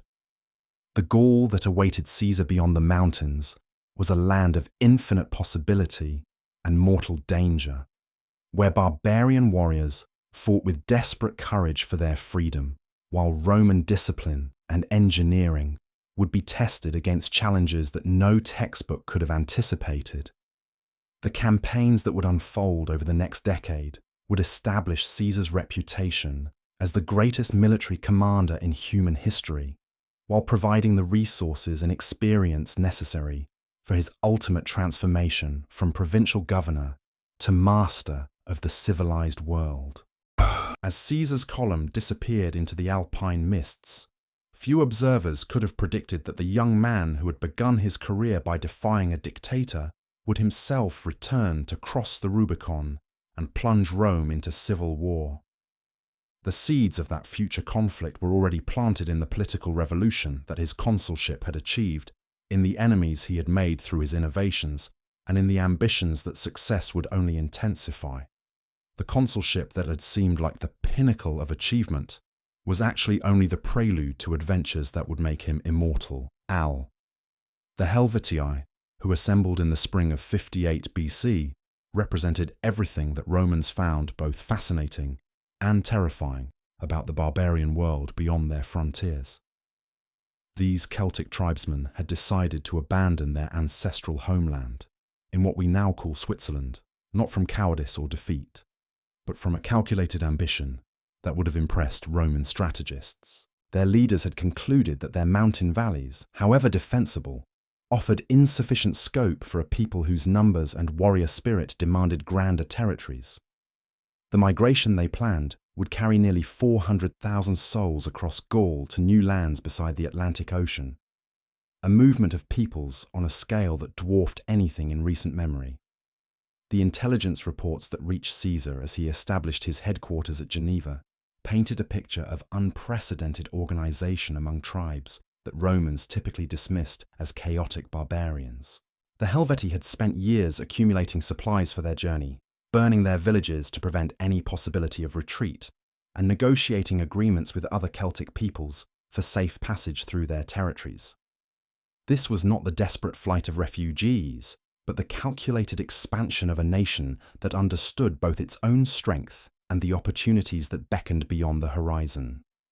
The request for passage through Roman territory that the Helvetian envoys presented to Caesar was couched in diplomatic language that barely concealed an ultimatum.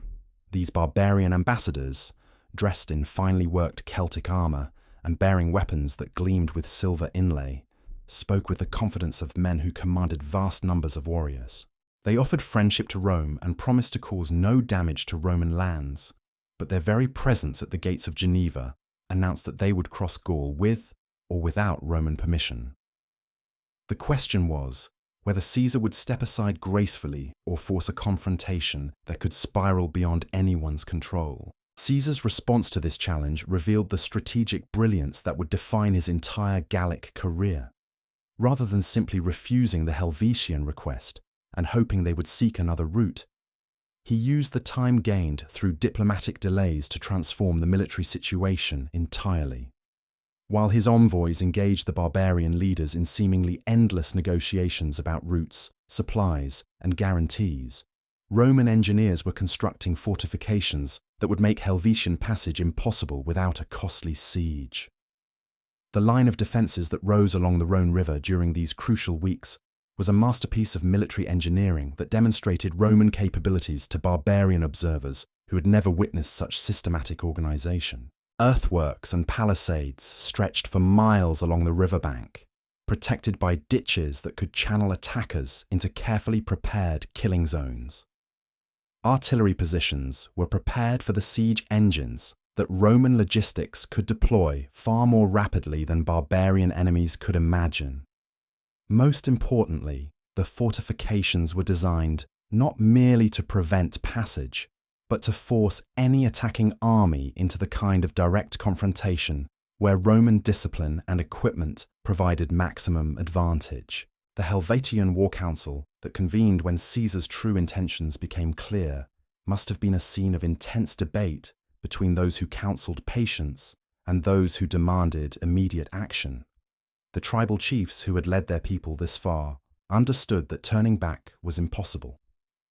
Their villages were ash, their supplies committed to the journey, and their warriors' honor bound to the success of the migration.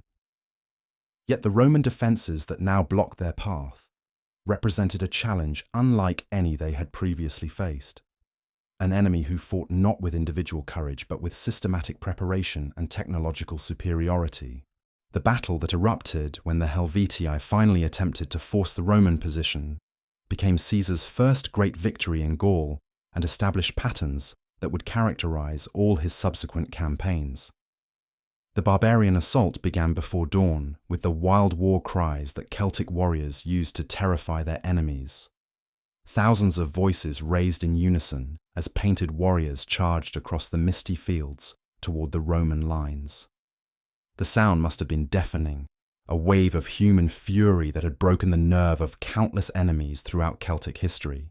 Yet the Roman response demonstrated why the legions had conquered most of the known world, through discipline rather than mere courage. The soldiers who waited behind their fortifications had faced similar charges in Spain, Germany, and the Eastern kingdoms, understanding that barbarian ferocity typically exhausted itself against prepared positions. Their pila, the heavy javelins that formed the first line of Roman offence, were launched in coordinated volleys that tore gaps in the Helvetian ranks before hand-to-hand combat could begin. The shields that protected Roman formations were not individual defences, but components of a collective system that multiplied each soldier's effectiveness. The slaughter that followed when the Helvetian charge finally reached the Roman earthworks was comprehensive and merciless. Warriors who had dominated their Celtic neighbours for generations found themselves helpless against enemies who fought as a single organism rather than as individual heroes. The swords that had won countless tribal battles could not penetrate Roman armour, while the shields that had protected Celtic champions provided inadequate defence against coordinated attacks from multiple directions. Most devastatingly, the tactical flexibility that Roman training provided allowed Caesar's forces to adapt to changing battlefield conditions in ways that barbarian courage could not match. The pursuit that Caesar ordered when Helvetian resistance finally collapsed transformed a tactical victory into a strategic triumph that would reshape the balance of power throughout Gaul. The Roman cavalry that harried the fleeing barbarians was composed not only of Italian horsemen, but also of Germanic allies, whose knowledge of Celtic tactics made escape nearly impossible. The auxiliary troops who supported Caesar's legions included specialists in mountain warfare, river crossings, and siege operations, demonstrating the cosmopolitan nature of Roman military forces that barbarian enemies consistently underestimated. The casualties that the Helvetii suffered during their defeat were staggering by any measure, but it was the systematic destruction of their logistical organization that made recovery impossible. The wagons that carried their supplies, the herds that fed their warriors, and the workshops that maintained their weapons all fell into Roman hands, leaving the survivors without the resources necessary to continue their migration or return to their homeland. Caesar had achieved something that previous Roman commanders had rarely attempted: the complete elimination of an enemy nation as an independent force. The aftermath of this victory revealed Caesar's sophisticated understanding of how military success could be transformed into political advantage.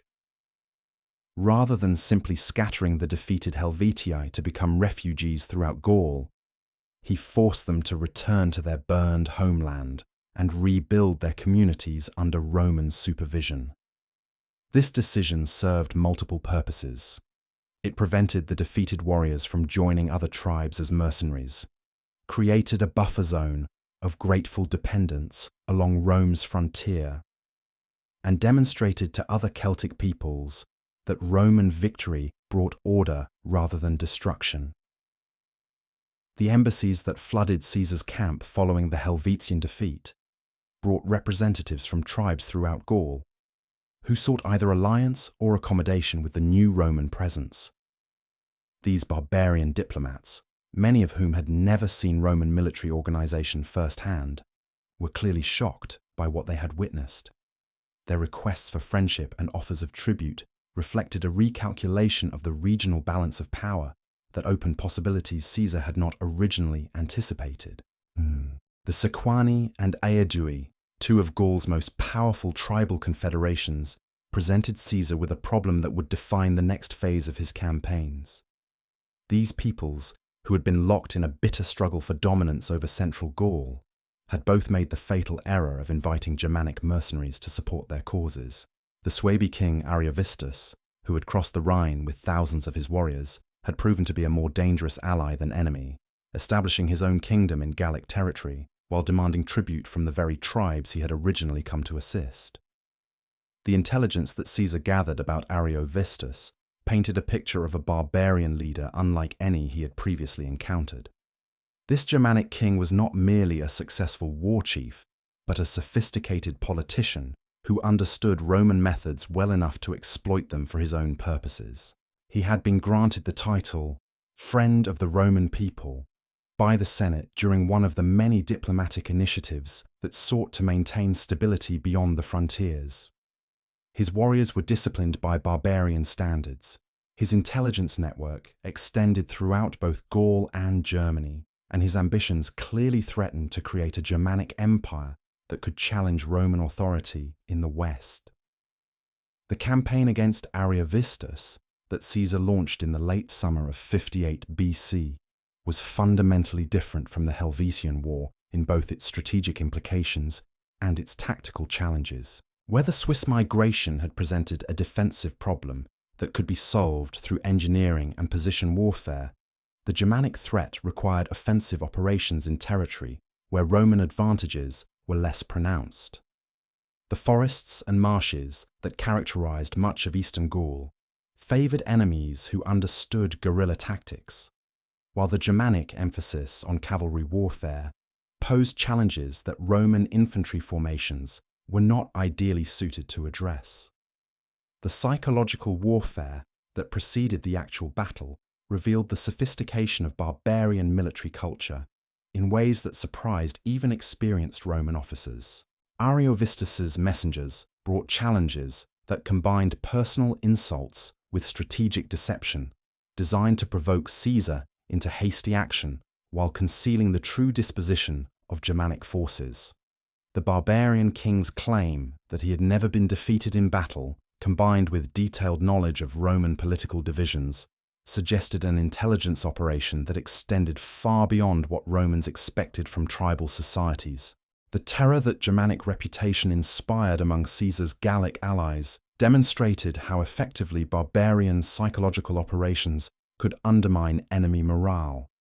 Tribal warriors who had fought courageously against other Celtic peoples became visibly nervous when discussing the Suebi, describing their enemies as giants who bathed in icy rivers and lived only for war. These accounts, whether accurate or exaggerated, created an atmosphere of dread that threatened to paralyze Caesar's coalition before battle was even joined. The mutiny that briefly erupted among Caesar's own troops when they learned they would be marching against Ariovistus represented the most serious challenge to his authority since assuming the Gallic command. Roman soldiers who had willingly fought the Helvetii suddenly discovered reasons why advancing deeper into barbarian territory was inadvisable.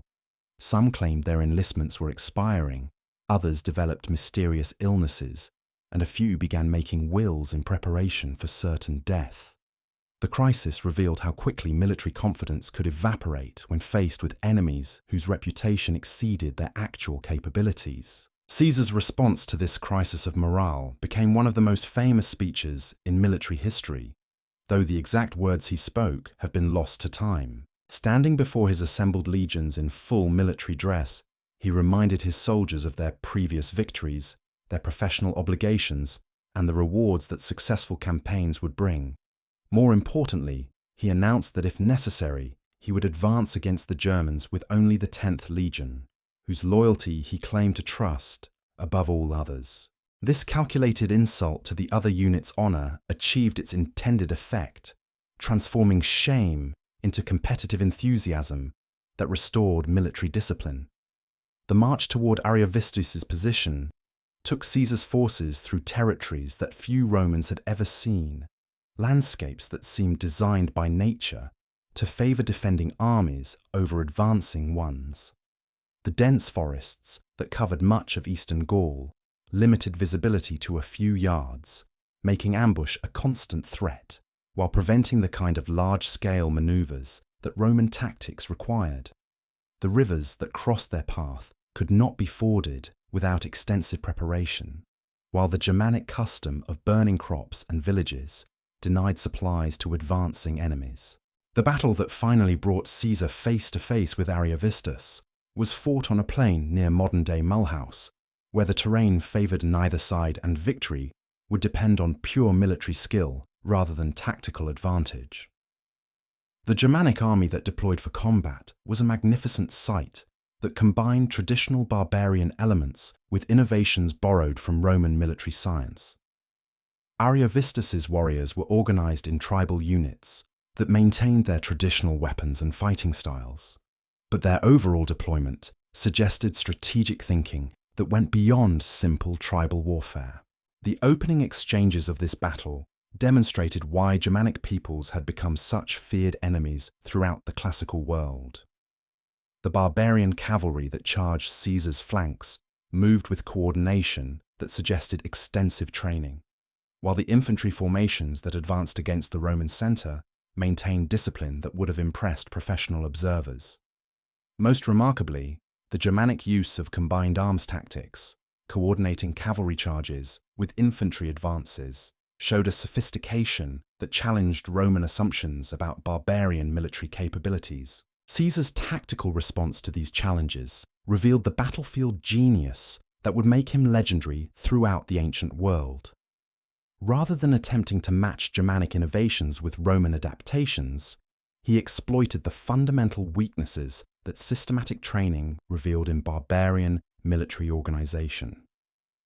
The Roman manipular system, which allowed small units to operate independently while maintaining overall coordination, proved superior to Germanic formations that depended on maintaining tribal cohesion under combat stress. The decisive moment came when Caesar personally led a cavalry charge that broke the Germanic left wing and exposed Ariovistus's position to direct attack. The sight of their Roman commander fighting in the front ranks inspired his troops while simultaneously demoralizing enemies who had expected to face a distant general directing operations from safety. The psychological impact of Caesar's personal courage multiplied the tactical advantage that Roman training had already established, transforming a hard-fought battle into a complete Germanic rout.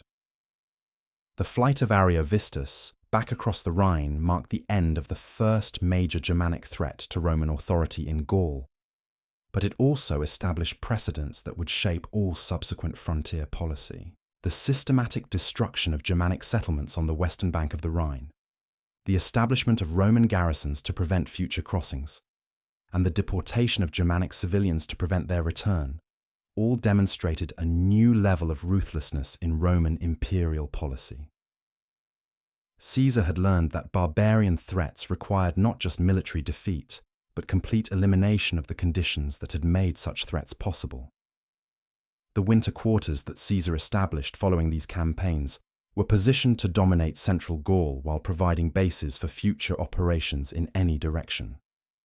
The fortified camps that his engineers constructed near modern-day Besançon combined traditional Roman military architecture with innovations adapted to local conditions. These bases were not merely temporary shelters, but permanent installations that announced Rome's intention to maintain a continuous military presence in territories that had never before experienced such systematic occupation. The intelligence networks that Caesar developed during this first campaign season extended throughout Gaul and into neighboring territories, providing information that would prove invaluable in subsequent years. The merchants who traded throughout the Celtic world, the tribal exiles who sought Roman protection, and the local leaders who calculated that cooperation offered better prospects than resistance, all became sources of knowledge about political developments, military preparations, and geographic obstacles. The future conqueror of Gaul understood that victory required understanding enemies as thoroughly as defeating them. The dispatches that Caesar sent to Rome following his victories against the Helvetii and Ariovistus were masterpieces of political communication that transformed military reports into instruments of domestic policy. The vivid descriptions of barbarian savagery, the detailed accounts of Roman heroism, and the careful emphasis on treasures captured and territories secured all served to enhance Caesar's reputation while justifying the extraordinary expenses that his campaigns required. More subtly, these communications established Caesar as Rome's primary expert on Gallic affairs, while positioning him as the indispensable guardian of imperial security in the West. The tribal politics that Caesar observed during his first year in Gaul revealed a complex world of alliances, rivalries, and ambitions that offered endless opportunities for Roman manipulation. The Celtic peoples who inhabited these territories were not primitive barbarians, but sophisticated societies with their own traditions of law, poetry, and religious practice. Their druids maintained oral traditions that preserved knowledge stretching back centuries. Their craftsmen produced metalwork that rivaled anything created in the Mediterranean world. And their warriors fought with equipment and tactics that had evolved through generations of intertribal warfare. Yet this very sophistication created vulnerabilities that a commander of Caesar's intelligence could exploit with devastating effectiveness. The personal rivalries between ambitious tribal leaders, the territorial disputes that had festered for generations, and the religious divisions that separated different druidical schools all provided entry points for Roman influence. Caesar's genius lay in understanding that Gallic strength and Gallic weakness were often the same thing. The fierce independence that made Celtic warriors formidable in battle also prevented them from uniting against common threats until it was too late. The year that had begun with the Helvetian migration had ended with Caesar controlling more territory than any Roman governor had ever administered, commanding larger forces than most consuls had led, and possessing resources that dwarfed the wealth of entire provinces. Yet the young general, who reviewed his achievements as 58 BC, drew to a close, understood that he had barely begun the work that would establish his immortal reputation. The Gaul that lay before him contained peoples whose names would become legendary, territories whose conquest would require campaigns that lasted years, and opportunities that could transform him from successful provincial governor into a figure who rivaled the greatest heroes of antiquity. The reports that reached Rome during the winter months painted pictures of barbarian wealth and Roman triumph that fired imaginations throughout the Mediterranean world. Gold and silver flowed from Gallic mines in quantities that staggered even experienced financiers, while slaves captured in Caesar's campaigns filled markets from Spain to Syria. The exotic goods that Gallic merchants had previously hoarded now became available to Roman consumers, while the strategic materials that Gallic territories produced provided resources that enhanced imperial military capabilities. Yet beneath these material achievements lay transformations that would prove even more significant in the long term. The Roman army that had marched into Gaul as a collection of professional legions was evolving into something unprecedented in military history, a force that combined traditional Roman discipline with innovations adapted from barbarian enemies and allied peoples. The soldiers who had initially viewed their Gallic service as routine provincial duty were becoming specialists in a new kind of warfare that would eventually reshape military practice throughout the ancient world. The winter planning sessions that Caesar conducted with his staff during the quiet months revealed the systematic thinking that distinguished great generals from merely competent ones. Every aspect of the coming campaign season was analyzed: supply requirements, personnel needs, diplomatic opportunities, and strategic alternatives. The maps that covered Caesar's headquarters walls showed not just the territories he had already conquered, but the regions that beckoned beyond, marked with annotations about tribal strengths, geographic obstacles, and potential sources of resistance or support. As the snows began to melt in the Alpine passes and merchants' reports brought news of stirring among the unconquered tribes, Caesar prepared for campaigns that would dwarf his previous achievements. The Belgae, who controlled northern Gaul, were reportedly assembling the largest barbarian coalition in living memory, determined to drive the Romans from territories they had inhabited since time immemorial. The challenge that awaited the conqueror of the Helvetii and Ariovistus would test every lesson he had learned about leadership, strategy, and the delicate balance between courage and calculation that determined the fate of nations. Fate of nations. The spring of 57 BC brought disturbing intelligence from the northern territories that transformed Caesar's understanding of the challenges that lay ahead. The Belgae, as the Romans called the fierce confederacy of tribes that controlled the lands between the Seine and the Rhine, were not merely another collection of Celtic warriors seeking to test their strength against Roman discipline. These were peoples who claimed descent from Germanic ancestors, who had maintained their independence against Cimbri and Teutones when those terrible hosts had swept across Gaul generations earlier, and who possessed military traditions that combined the best elements of both Celtic and Germanic warfare. The embassy that arrived at Caesar's winter quarters brought word that the Belgic coalition was unlike anything Romans had previously encountered in the West. Nearly 300,000 warriors had pledged themselves to a common cause, their chiefs setting aside ancient rivalries in the face of what they recognized as an existential threat to their way of life.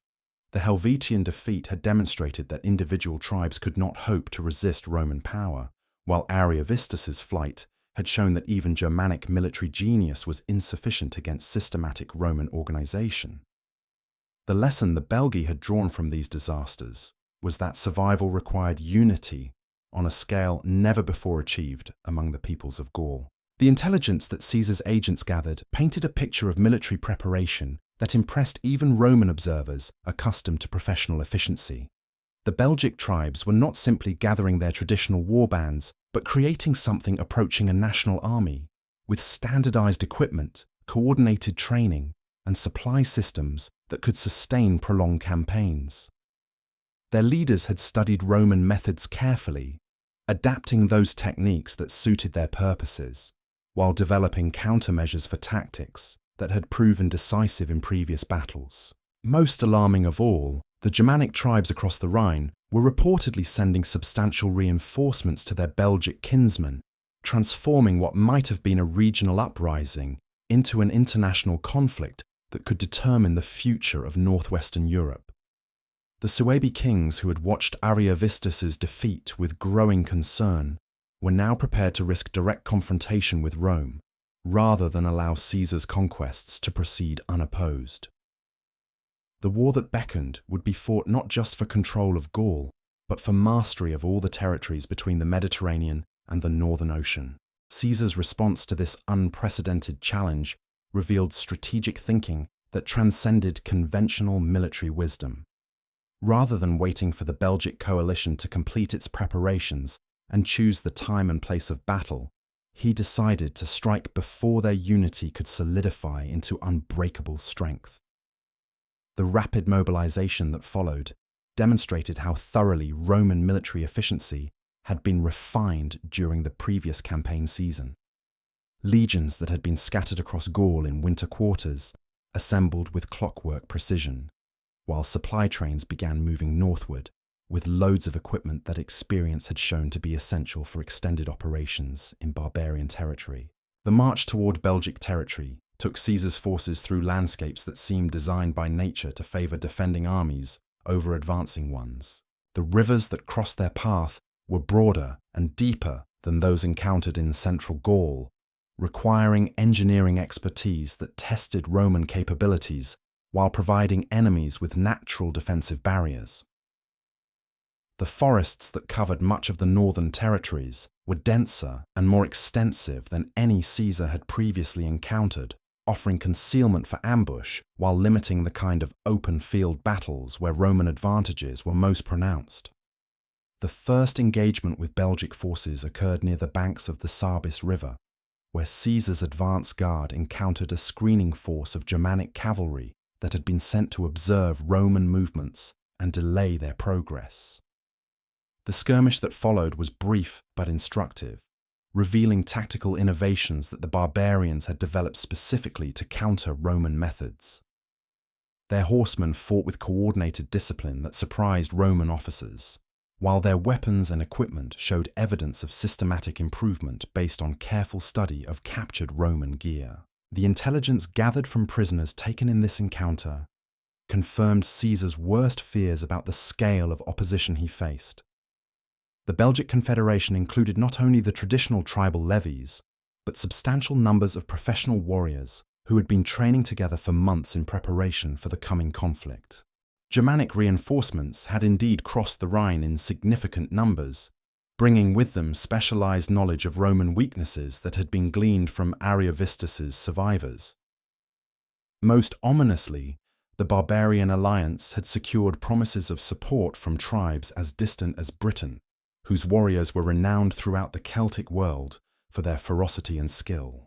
The fortified camp that Caesar established as his base of operations for the Belgic campaign was a masterpiece of military engineering that demonstrated how Roman techniques had evolved to meet the challenges of extended barbarian warfare. The earthworks and palisades that surrounded the position were designed not merely to repel direct assault, but to serve as staging areas for complex operations that could extend over vast territories. Artillery positions were prepared for siege engines that could reduce barbarian strongholds, while supply depots were organized to support multiple columns operating independently across hundreds of miles of hostile terrain. The psychological warfare that preceded the main battle revealed the sophistication of both sides' understanding of how morale could determine military outcomes.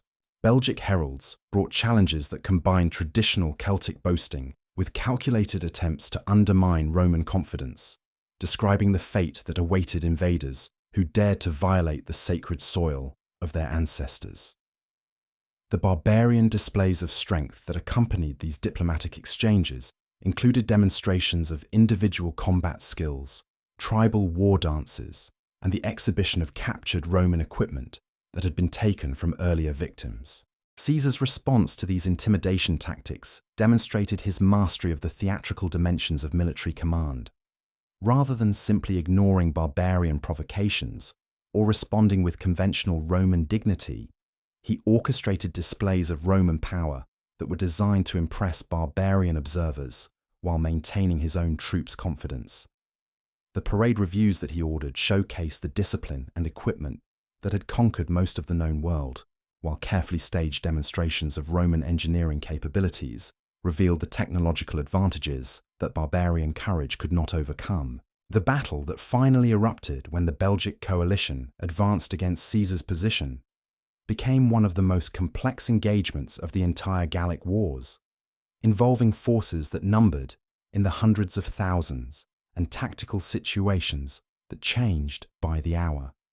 The barbarian assault began with the traditional Celtic charge, thousands of painted warriors rushing across the intervening ground, while their war cries echoed like thunder across the battlefield. Yet the coordination that marked this attack revealed careful planning that went far beyond simple tribal enthusiasm.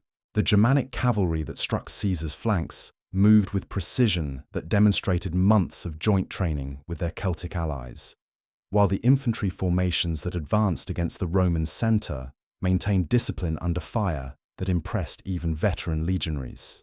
Most remarkably, the barbarian use of reserves showed strategic thinking that challenged every Roman assumption about barbarian military capabilities. This was not the wild, uncontrolled assault that Romans had learned to expect from Celtic enemies, but a systematic attempt to overwhelm Roman positions through coordinated attacks from multiple directions. Caesar's tactical response to this unprecedented challenge required innovations that would influence military thinking for centuries to come. The flexible deployment that he adopted allowed Roman units to respond to changing battlefield conditions without losing overall cohesion, while the combined arms approach that integrated cavalry, infantry, and artillery achieved effects that no single arm could have produced alone. Most importantly, the personal leadership that Caesar demonstrated throughout the battle inspired his troops while demonstrating to barbarian enemies that Roman commanders shared the dangers they asked their soldiers to face. The crisis came when a Belgic breakthrough threatened to split the Roman line and expose Caesar's position to direct assault. The moment when barbarian warriors poured through gaps in the Roman formation seemed to herald complete disaster, as centuries of Roman tactical doctrine appeared inadequate against the sheer weight of numbers that the coalition had assembled.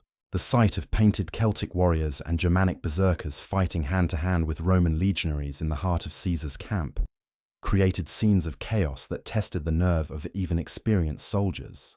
The counterattack that Caesar personally led at this critical moment became legendary throughout the Roman world as an example of how individual courage could determine the fate of nations. Seizing a shield from a fallen soldier and drawing his sword, the Roman commander plunged into the melee with a ferocity that surprised both his own troops and his barbarian enemies. The sight of their general fighting in the front ranks transformed Roman desperation into renewed determination, while simultaneously shocking barbarian leaders who had expected to face a distant commander directing operations from safety. The collapse of Belgic resistance that followed this dramatic intervention was as sudden as it was complete. The coalition that had taken months to assemble dissolved in hours as tribal units broke contact and fled toward their homelands, abandoning equipment and supplies in their haste to escape Roman vengeance. The pursuit that Caesar ordered was merciless and systematic, designed not merely to exploit tactical victory, but to ensure that the Belgic threat could never be reconstituted on such a scale.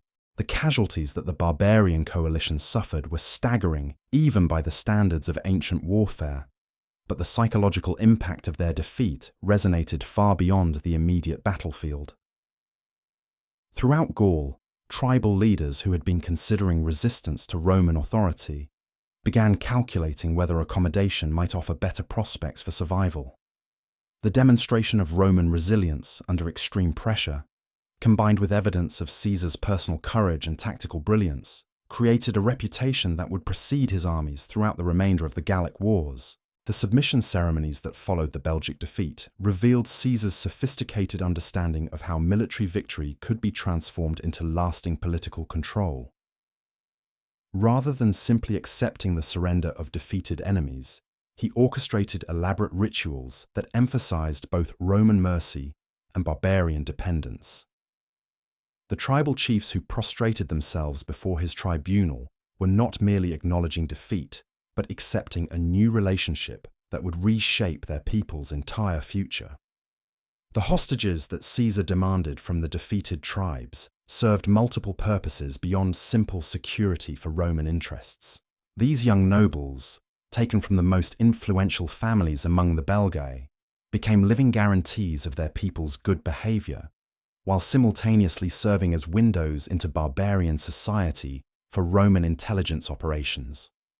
The education they received in Roman camps exposed them to imperial methods and values, creating a generation of leaders who understood both the benefits and the costs of cooperation with Roman authority. The winter that followed the Belgic campaign provided Caesar with an opportunity to consolidate his conquests while preparing for challenges that intelligence suggested were already developing in other parts of Gaul. The reports that reached his headquarters spoke of stirring among the maritime tribes of the Atlantic coast, peoples whose naval capabilities and island strongholds presented military problems unlike any he had previously encountered. The Veneti and their allies controlled shipping routes that carried British tin and amber from the Baltic, while their fortified positions on tidal islands could only be reduced through combined land and sea operations that would test Roman adaptability to its limits. The shipbuilding program that Caesar initiated during these winter months demonstrated his recognition that mastering Gaul would require capabilities that traditional Roman military doctrine had never anticipated. The vessels that his engineers designed combined Mediterranean galley techniques with innovations borrowed from Celtic and Germanic shipwrights, creating hybrid warships that could operate effectively in both river systems and coastal waters. The training programs that prepared Roman soldiers for amphibious operations represented another adaptation to local conditions that revealed Caesar's willingness to modify traditional methods when circumstances demanded flexibility. The diplomatic initiatives that Caesar launched during this period revealed his understanding that military conquest required political consolidation to achieve lasting results. The treaties that he negotiated with tribal leaders throughout central Gaul created a network of client relationships that extended Roman influence far beyond the territories under direct military control.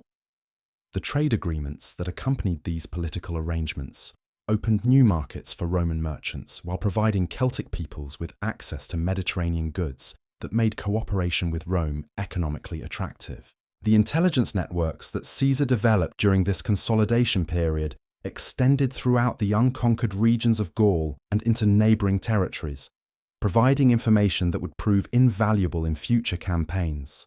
The merchant agents who traveled beyond Roman frontiers, the tribal exiles who sought Caesar's protection, and the religious figures who moved freely between different peoples all became sources of knowledge about political developments, military preparations, and potential sources of resistance or support. The future master of Gaul understood that victory required understanding enemies as thoroughly as defeating them.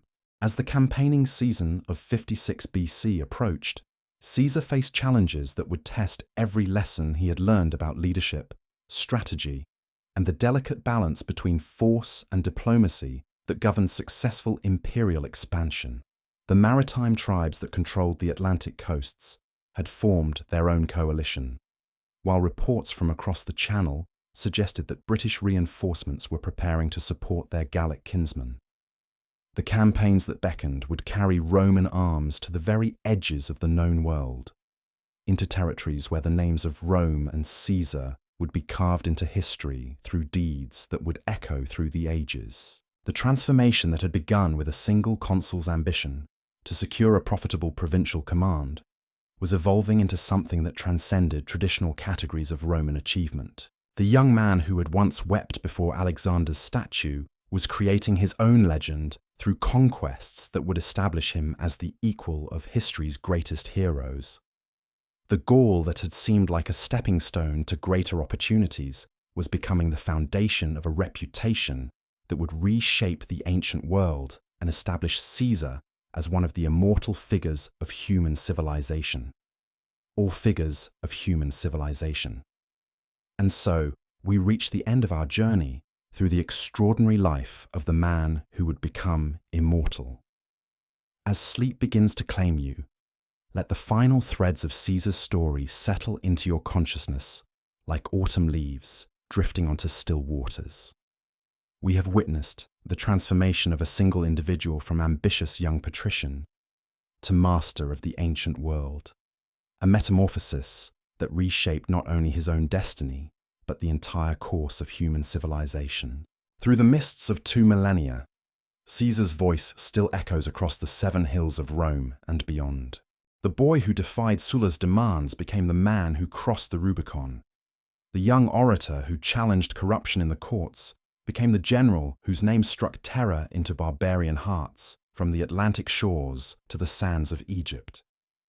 The politician who restored Marian monuments became the dictator whose clemency would be remembered long after his enemies were forgotten. Tonight, as you drift into dreams, carry with you the knowledge that greatness is not born but forged in the crucible of human ambition and divine providence. Caesar's legacy lives on in every parliament that debates the will of the people, in every general who leads from the front, in every individual who dares to believe that the impossible can become inevitable through courage, intelligence, and unwavering determination. Sleep well, knowing that the greatest stories are those that never truly end, but continue to inspire each new generation to reach for their own immortality.